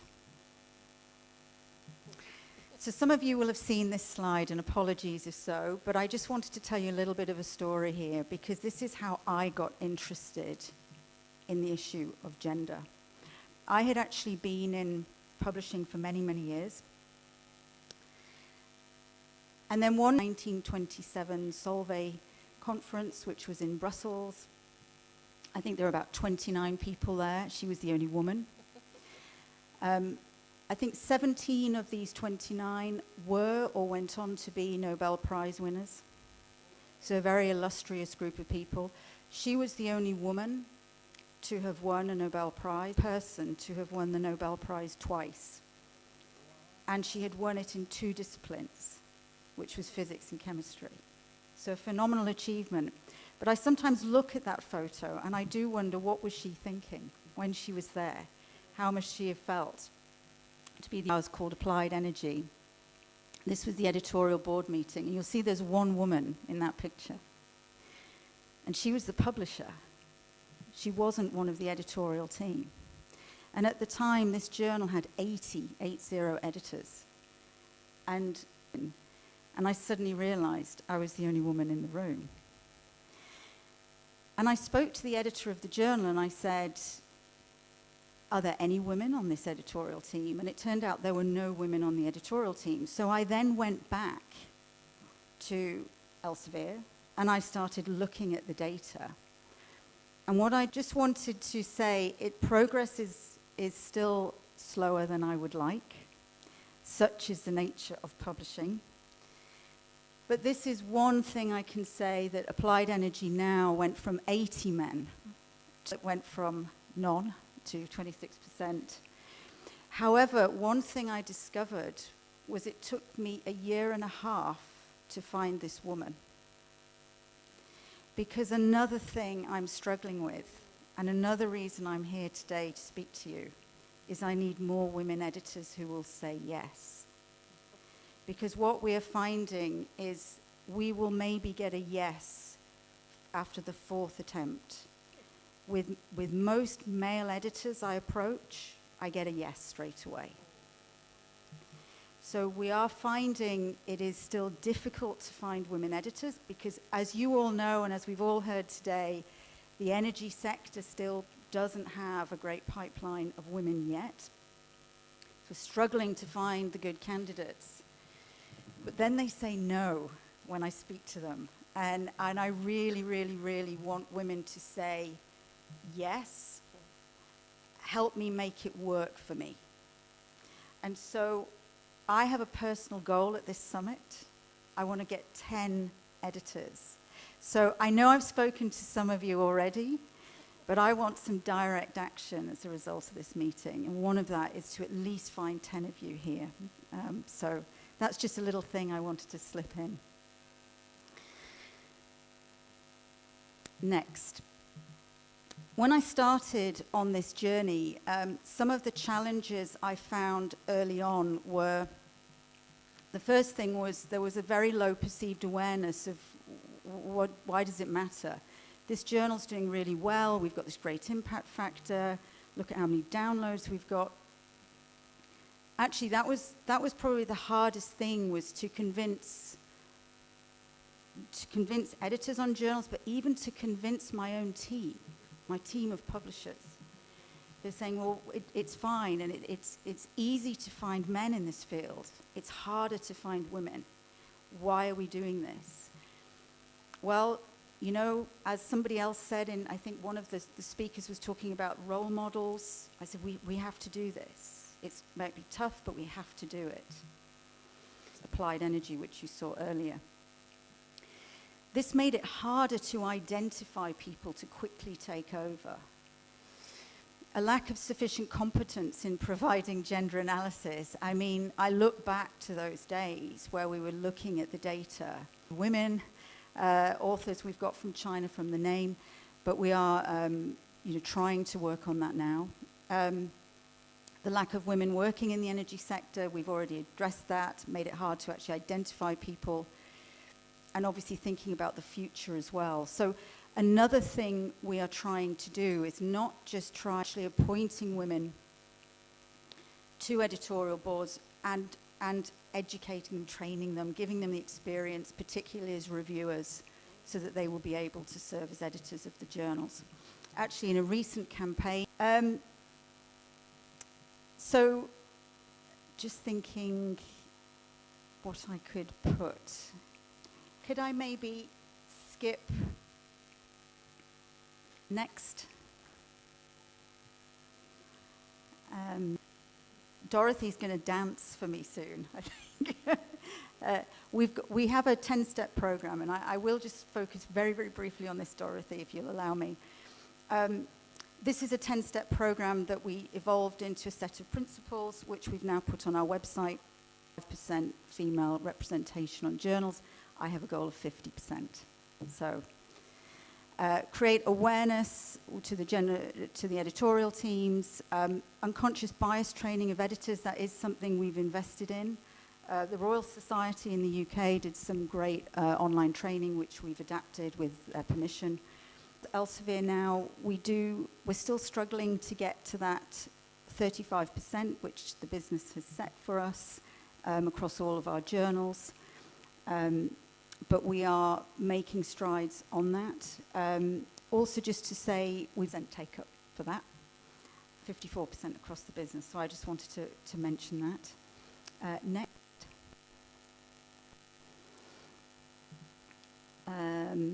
Next.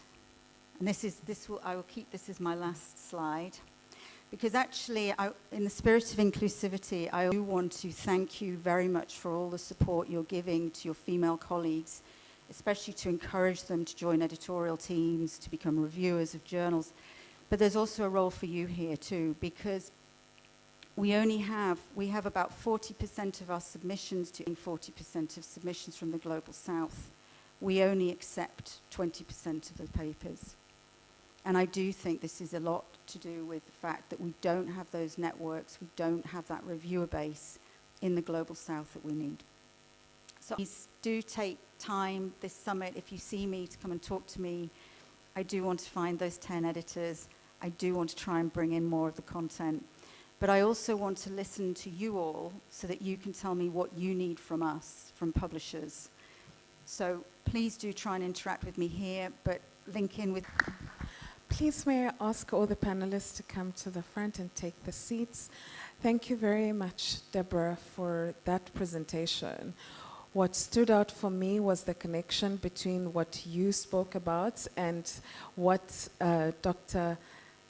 Pekpena spoke about, which is around intentionality of policy. So the 10-point plan that you've just shared with us, which is your intentional policy on how you do the changes. Please, go ahead.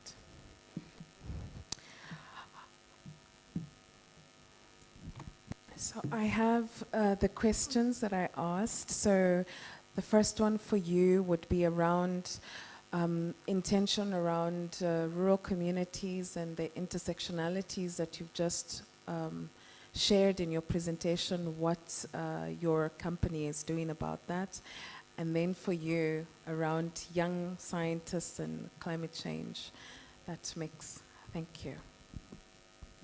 Okay, thank you very much. For the ECG, that's the Electricity Company of Ghana, we operate, our operational areas are across the southern sector of the country. And so our gender association, our female associations are scattered across the operational areas. And so we operate based on these structures. And we have a number of initiatives that we embark on at the local level. And some include especially engaging and targeting primary school students. I remember when Prof was talking, Prof mentioned that we need to catch them young, and that is what we've realized, because we know that at the university level, at the secondary level, they've already chosen their subjects. And so to get them to be able to pursue science-related courses, that is engineering courses. We are specific because we are an engineering organization. We go to the schools there and we talk to them. We mentor them. We organize career guidance and counseling sessions. So it's part of our gender program for the year all around. These are some of the things we do. Yes, I think you wanted me to reflect also a bit on the challenges with regard to climate, so let's say renewable energy or green sectors in general. So it's more or less in line with what the professor and what she was saying again. The main challenges at the university is to, in hard discipline like renewable energy, is to get the critical mass. So and that starts really, the main area of intervention is in the school. So meaning to have a leadership program is not necessarily STEM, but leadership program that the girls can build self-confidence already in the school, but ideally also STEM program like STEM club, where they start also to be engaged.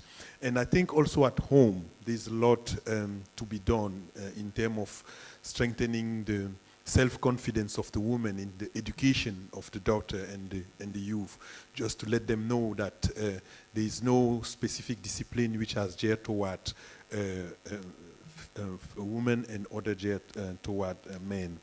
And at the university, when it's come at when you look into the green sectors in general, you will also realize that we are currently running a program called Greenovation, empowering youth and women entrepreneurs in the green sectors. And we are addressing 5 green sectors, and we realize even within the green sectors, you have a discrepancy. When it's come to waste management, you have it's a little bit low. When it's come to water, so just to say, and it's a lot related to perception. So to perception of the women themselves, also if they are self-confident enough, it's related to role model. So the mentoring aspect, which have been mentioned here again, is critical and continues in this discipline. So in general, when it's come to environment is broad, climate is broad. You will see when you go on geography, it's then at the end a kind of discipline where you will find good balances. But as soon as you enter engineering sectors like renewable energy, that's what I can add to that.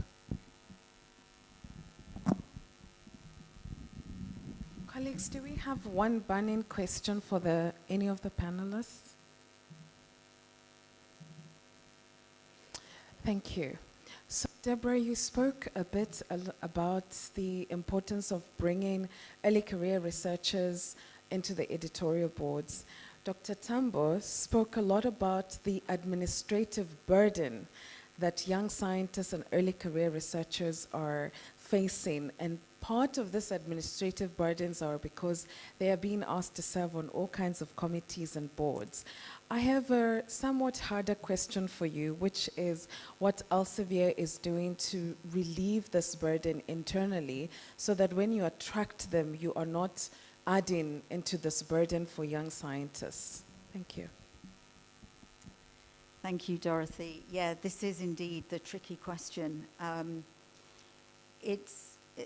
What we're trying to do, particularly for early career researchers, is to outline the benefits of being an editor right from the start and trying to help raise the visibility for the early career researcher so that they can see very quickly the value of what they're doing. They're able to evaluate research from their peers all around the world in a way that perhaps they wouldn't have had a chance to do if they hadn't served on boards. So it's really helping them to understand the benefits of the role, and I think this is often the hardest part at the beginning, where people think only of the input side, so they're thinking of the time and the effort they're going to have to put in, and they're not necessarily thinking about the advantages it will bring them. Also reducing the time that they need to serve on boards. You know, we really are trying to bring it down so people only need to serve for 1 year. That's like a secondment. It's not something that you need to do forever, and if you really are struggling, what we're trying to do is adapt these roles so that you will have a mentor, somebody who can help you. It's a tough job. It's a thankless job for many people. You're having to make really difficult decisions about somebody's work, and sometimes these are people very senior in the field, people that you may want to work for in the future, and you're rejecting their paper. So it's helping them, giving them those tools, giving them that confidence, and also always supporting them. So any publisher in my team, and myself included, always support the editor or the editorial board member or any reviewer. And maybe those are some of the things that we're trying to do.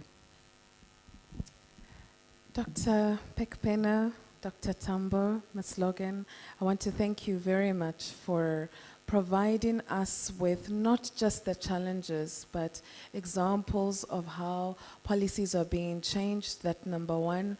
Number two, also examples of what other actors that are in the room can do to support, whether it is in the publishing area, young scientists, or to support different groups of people in a country from a private sector or public sector perspective. And I want to also thank you for taking the charge to be intentional in the work that you're doing so that we can move this forward. Colleagues, that brings us to the end of our panel. We would have loved to have a deeper engagement and to go deeper into these discussions, but our time is not on our side. So I want to ask the audience to please help me to thank the panel.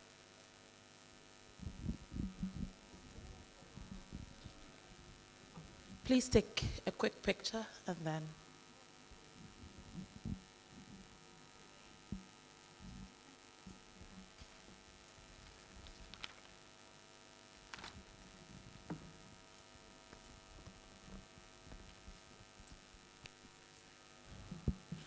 We're gradually coming to the end of the session for today, and so let's finish hard and well, and let's still keep our attention span intact as we conclude on matters. So the fourth plenary discussion is on assessing the challenges and opportunities associated with a just energy transition in relation to climate change and gender equity in Africa. And to lead this will be Dr. Vicky Condi, who's at AIMS, AIMS postdoc researcher, and she has 3 guests to do the discussion with. Ladies and gentlemen, please put your hands together for her. So hi everyone, thank you very much. I think we are the last section of today. And then our group is, I think we will really bring energy in this topic because we are mostly, like since morning, the youngest group we have. So please bear with us. And as we are tired, everyone is tired, but, and then also I would like to bring your attention when I'm speaking because sometimes I have an issue of the tongue. I have some surgery on it, so please just bear with me. Just pay attention, and then you will listen to what I'm saying. Thank you very much. So, as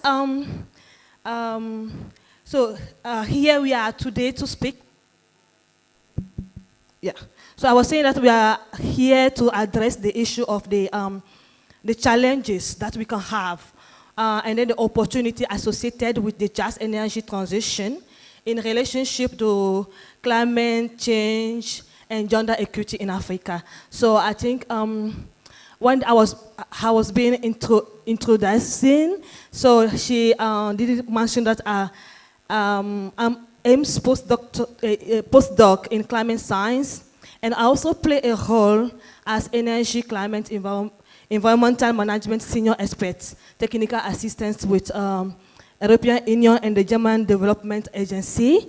I also like being involved in issues that link the gender and science. Especially, I'm part of the board member of the International Network of Women in Science and Technology called INWEST. So you can also check online.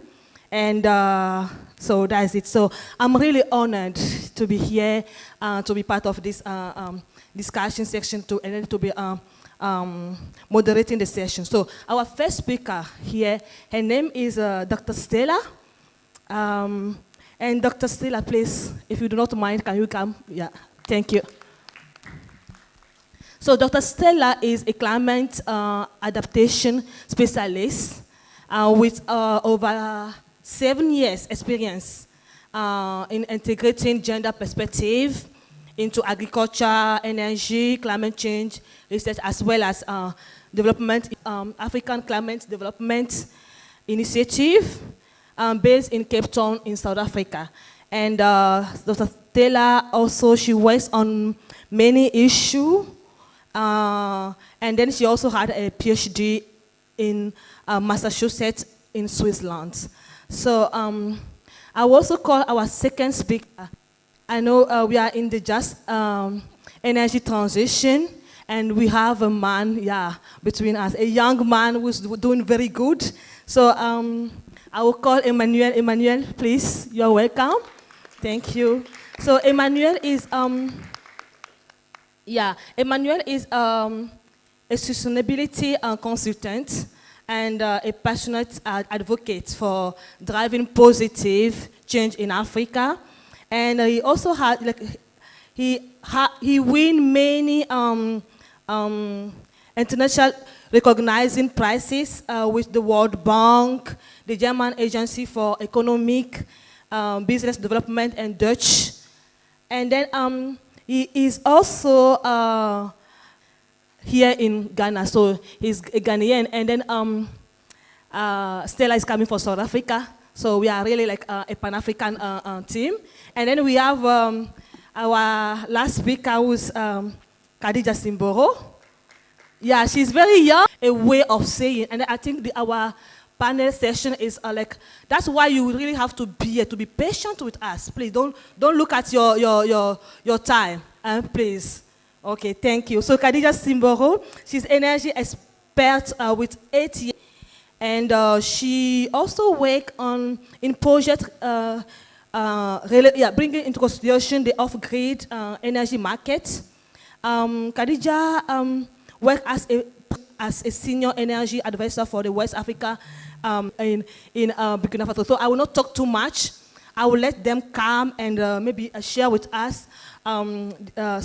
Firstly, like an introduction of what we want to say, and then after we will have like a first round of questions.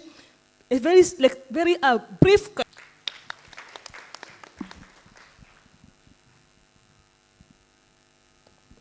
Good afternoon. I'm very honored to be here today. I'm speaking to you about the importance of using an intersectional lens in the just energy transition process. I would like to thank AIMS for inviting me to be part of this panel. So, transitioning to low carbon energy systems is essential to meeting global commitments for climate change mitigation. This has been spoken about widely by different panelists. Yet, greening energy systems may not make them any fairer, inclusive, or just, if not done in an equitable manner. In fact, it could create new inequalities or worsen existing inequalities. From post-COP26 up until now, and very little studies have been carried out in this area. And also from a policy perspective, while there is recognition of the importance of gender in the energy transition, the intentionality is not clear. Honorable Matthew Opoku Prempeh from the Energy Ministry of Ghana acknowledged this during the first session today. See, the general tendency of national energy plans in Africa is acknowledge the barriers and gaps in access to energy. And in the case of just transition, they do acknowledge the need to be gender inclusive in the transition to clean energy alternatives, but they do this without showing clear intentionality in terms of how to achieve this goal. So the plans generally fail to provide specific strategies or indicators for measuring progress in promoting gender equality within the energy sector. I'll use the illustration of South Africa's Just Energy Transition Framework. It is a great framework which addresses historical inequalities caused by the apartheid. And it is based on three crucial justice principles, namely the distributive justice, procedural justice, and restorative justice. But the word gender is mentioned only 3 times in the entire 33-word document. First, to stress the importance of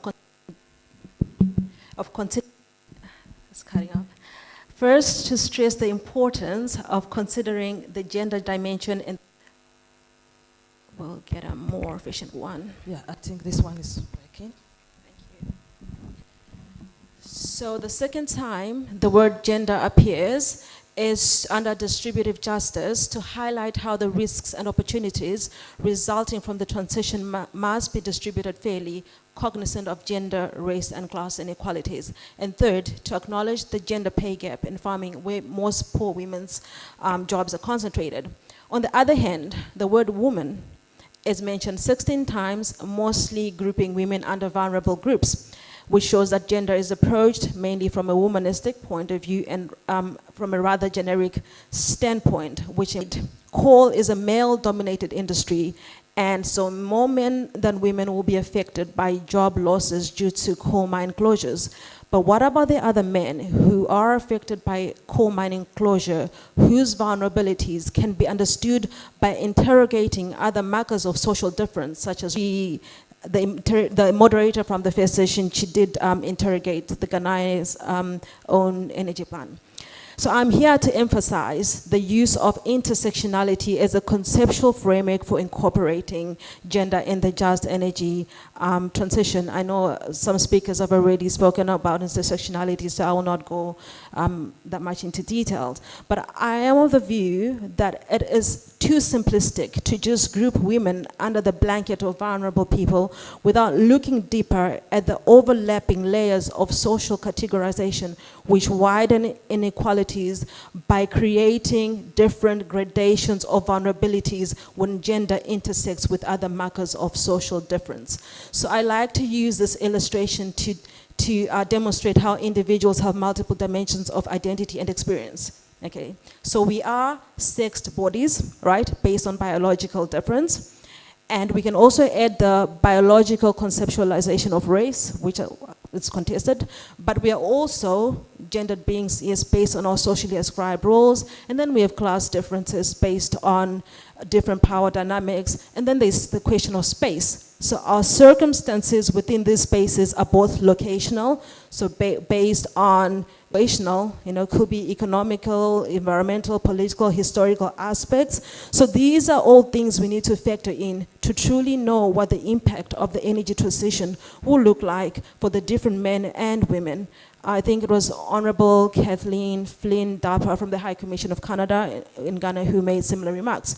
So when we're thinking of transitioning to a low carbon economy, intersectionality helps us to look further at important questions such as which men and which women. And through this lens, we see how an individual can experience multiple layered vulnerability. So in closing, the energy transition, yes, is not only about providing access to electricity, it is about securing distributed. So the transition is also about addressing systemic inequalities, for example, based on gender.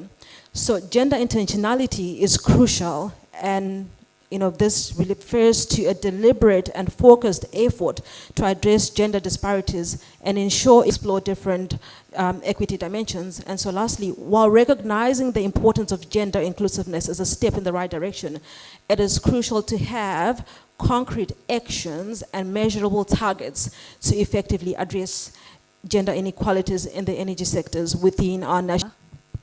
Yeah, for your presentation. So I will give the floor to Emmanuel for his presentation.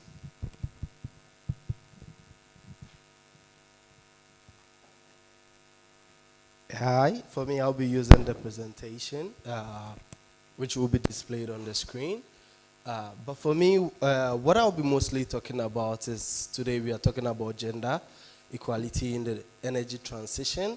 But most importantly, I'll be focusing on the power that women have, the critical role they are playing, not just as women, but as innovators when it comes to the space of energy transition. That's what I'll be basing on. Let's go to the next slide, please. We all know Africa is facing the effects of global warming, which is affecting so many peoples in our community, especially those living in rural areas who, when we come to energy, they don't have the privilege of getting so much energy as we get in the city. But in the midst of all this, we transition to a more sustainable future. The next slide, please. Yeah. For me, I believe like women, as working with women in the value chain, I believe like they play critical role when it comes to helping us transition to more sustainable future. Women are not just like people who are just being cut up from the energy transition, or they are lacking. Working with women, especially those in the grassroots level, I've realized they are not just like people who are like passive victims of climate change, or they not having access to energy, but they are people who have like the more knowledge, they have the skills, and most importantly, they have like the determination to help communities that they live in transition to a more sustainable future.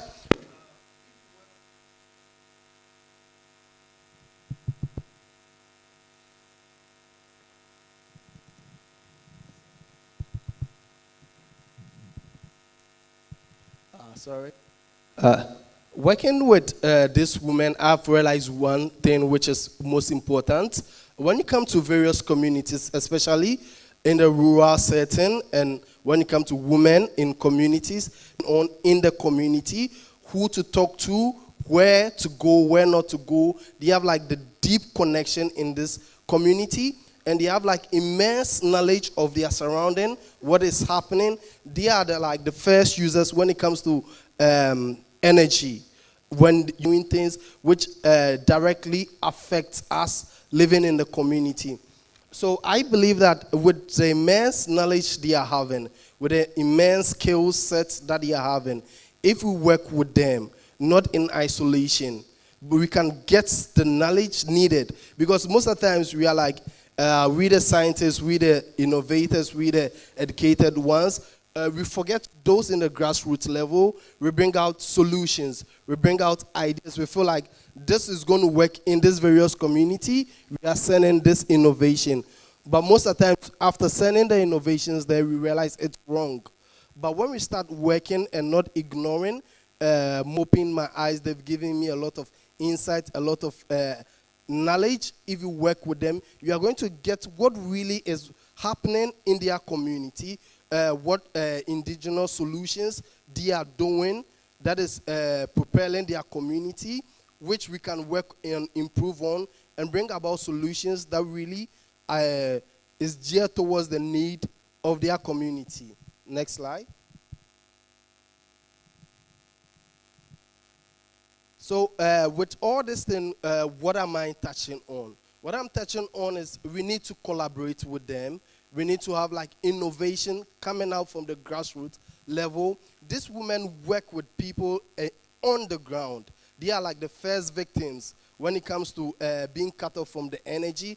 They are using indigenous solutions. When we collaborate with them, with the knowledge, with the insight, and with the views that they are having, and with the expertise that they have, we can bring about solutions that can put us a step further into the green and sustainable energy. Next slide, please.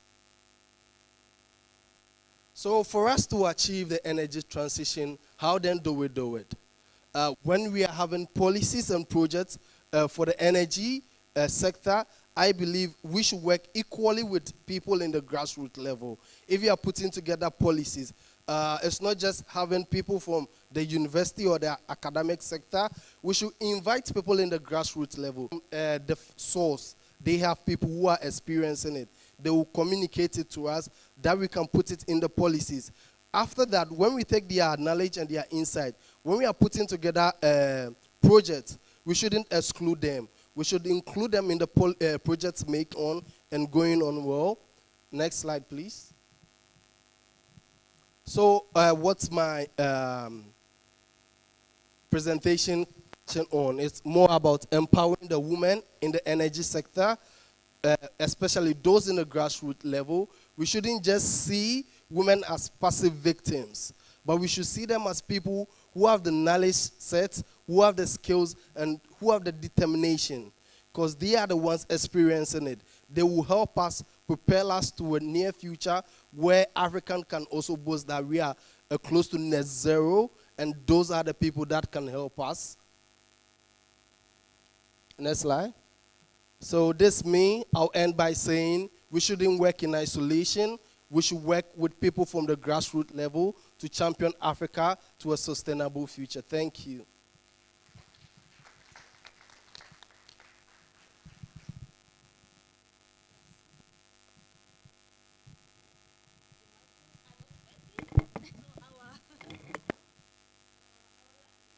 With Khadija Simboro. Hello, Khadija. Yes, please. That I will just yes, sit please. here. Yeah, have it. Yeah. Yeah.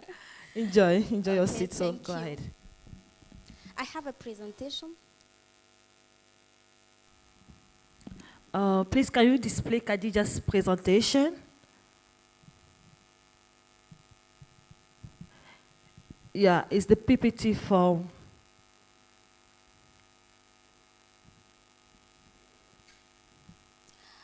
So maybe Khadija, yeah. Yeah, I'm Khadija Simboro. I'm the Senior Energy Advisor for Practical Action.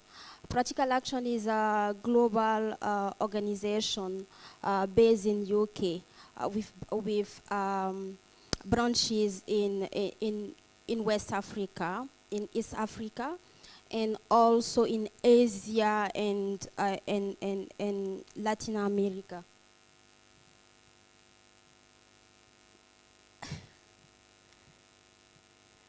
Okay.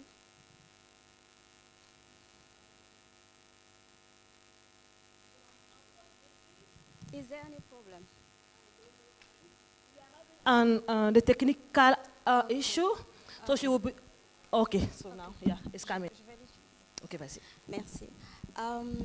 So I will be talking about access to productive use of energy as an enabler for women's empowerment in Africa. I will give example of a program that we are implementing actually in West Africa, in Senegal, Mali, and Burkina Faso. So practical action, next slide please. Practical action work alongside people to ensure that they can make a living and live well in the face of climate change and changing environment. Next slide, please. Our aims is, and we have four change ambitions: farming that's work, energy that transform, cities that are fit for people, and resilience that protect. All of the programs that we are implementing have a big component of gender mainstreaming. Next slide, please. So our energy, next slide. Our energy change ambition is focused on four thematic: humanitarian energy, working in energy needs for humanitarian, displaced or refugees, and also climate energy access for climate change and adaptations. Energy for clean cooking, we work to adapt market system development to different contexts and create inclusive markets for clean cooking solutions. The fourth thematic is agricultural productive use of energy. So the program that I will be talking about, next slide please. The program that I will be talking about is a renewable energy for agricultural livelihoods. Next slide. Through usage of renewable energy. So the target, I think the slides. Can you please draw value chains? We are focused on rice, on fishing, on horticulture, and poultry farming, and some no timber forest products. Next slide. We are focused on 5 value chains, but 2 of those value chains have a big opportunities for gender and women empowerment. For instance, poultry farming enable women to participate in productive agriculture and overcome agricultural revenue income generations through renewable energy. That means we need to ensure that women have access to land. So poultry farming is one of the big value chains that have productive to increase their revenue generation, even at the growing phase in the agricultural value chains, for instance, in the growing phase, in the transformation or processing phase, in the so we work with women, train them. We also try to work with water is one of the biggest, water management is one of the bigger issues for agriculture. That's why most of the time when we talk about productive use of energy, people just think about irrigation. But for gender empowerment, we need to go beyond this. We use for cooking, for them to use that as an oven for smoking fish. Next slide. So, as I said, one of the challenges that we have, so we work to overcome these barriers with financial institutions for them to understand the business model. So we work with women group also to develop a business model that can be sent to financial institutions to raise funds. And also the income generation, employment and entrepreneurship opportunities for women through access to energy and technologies. So one of the questions that we have is how do, okay, let me call my husband, you will explain me, because it's technical. For them, it's not for them. Just explain to my husband, so if he will come to resolve it. So we want to go beyond this and work with them, for them to... I would like to also thank our 3 speakers for their presentation. So now, if you do allow us, we will just go quickly for our first round of questions. So, sorry. It's still the technology. I think we definitely have to find a way in this kind of just energy to deal with the technology itself. So, yeah. Yes, please. So our first round of question, the first person, Stella, please.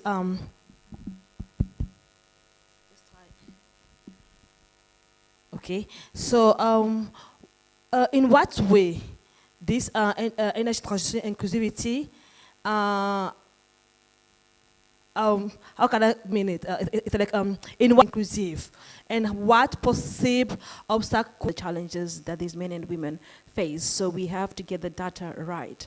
We have to be able to do the gender analysis exercises, get the gender disaggregated data, and also do the, you know. Most of them, I would say mostly 90% of them didn't go to school. So mostly when we come to them, most of the things they tell us is, you don't make me feel like my idea or my suggestion is important. Most people that come to me, it's like, because... So, Kadi, I think we are all moving to the renewable energy, just energy, green energy, and so on. So my question is, what are the environmental and social risks that can work and distribute?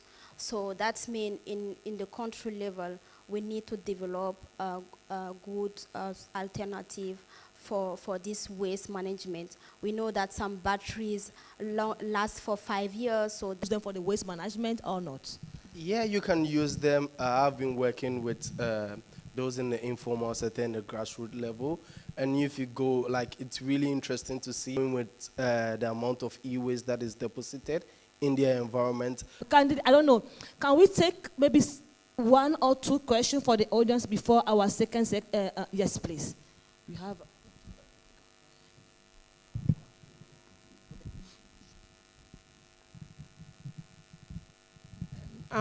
Yes, we're really ending now. So, so Stella, please, in the energy transition, like, is the energy transition offering women opportunity to benefit from this transition? Okay, and then how can we ensure that, we distribute goods and benefits more equally within our society? Yeah. Okay, so currently we're talking about, my presentation was mainly looking at energy transition in the form of, I said in my presentation, it can create new inequalities as well as widen existing inequalities. So we need to really, to be able to make sure that it is inclusive, it is equitable. Let's ask the right questions, which men, which women, so we don't leave anyone behind. Young ones, most individuals don't want to further it in the mainstream education. How can they go to vocational training institute and get this handiwork? And when they come, they can work in most of the energy sectors. It's not mostly staying. So, thank you. Yeah, I think this is saying that, please, let's end now. Yes, we are just ending. Yeah, I can see the face. Everyone is tired. Please. Yes. So let's take our last banku, and then we'll just go with the banku now. So, sustainable, and then in the way that the program can last for a long time, because sometimes, you know, people mostly come with programs, and at the end they train them, and then there's not a follow-up to see how those is scalable, and Practical Action have a unique approach that we develop called participatory market system development. So that means when we are implementing the program, we try to give and support the market to grow. So that means after the end of the program, what we have giving to the communities can continue to run. Okay, so thank you very much for us. So thank you very much for allowing us to share with you. Okay, to share with you what we had, and yeah, do have a good evening and enjoy your dinner, please. Thank you.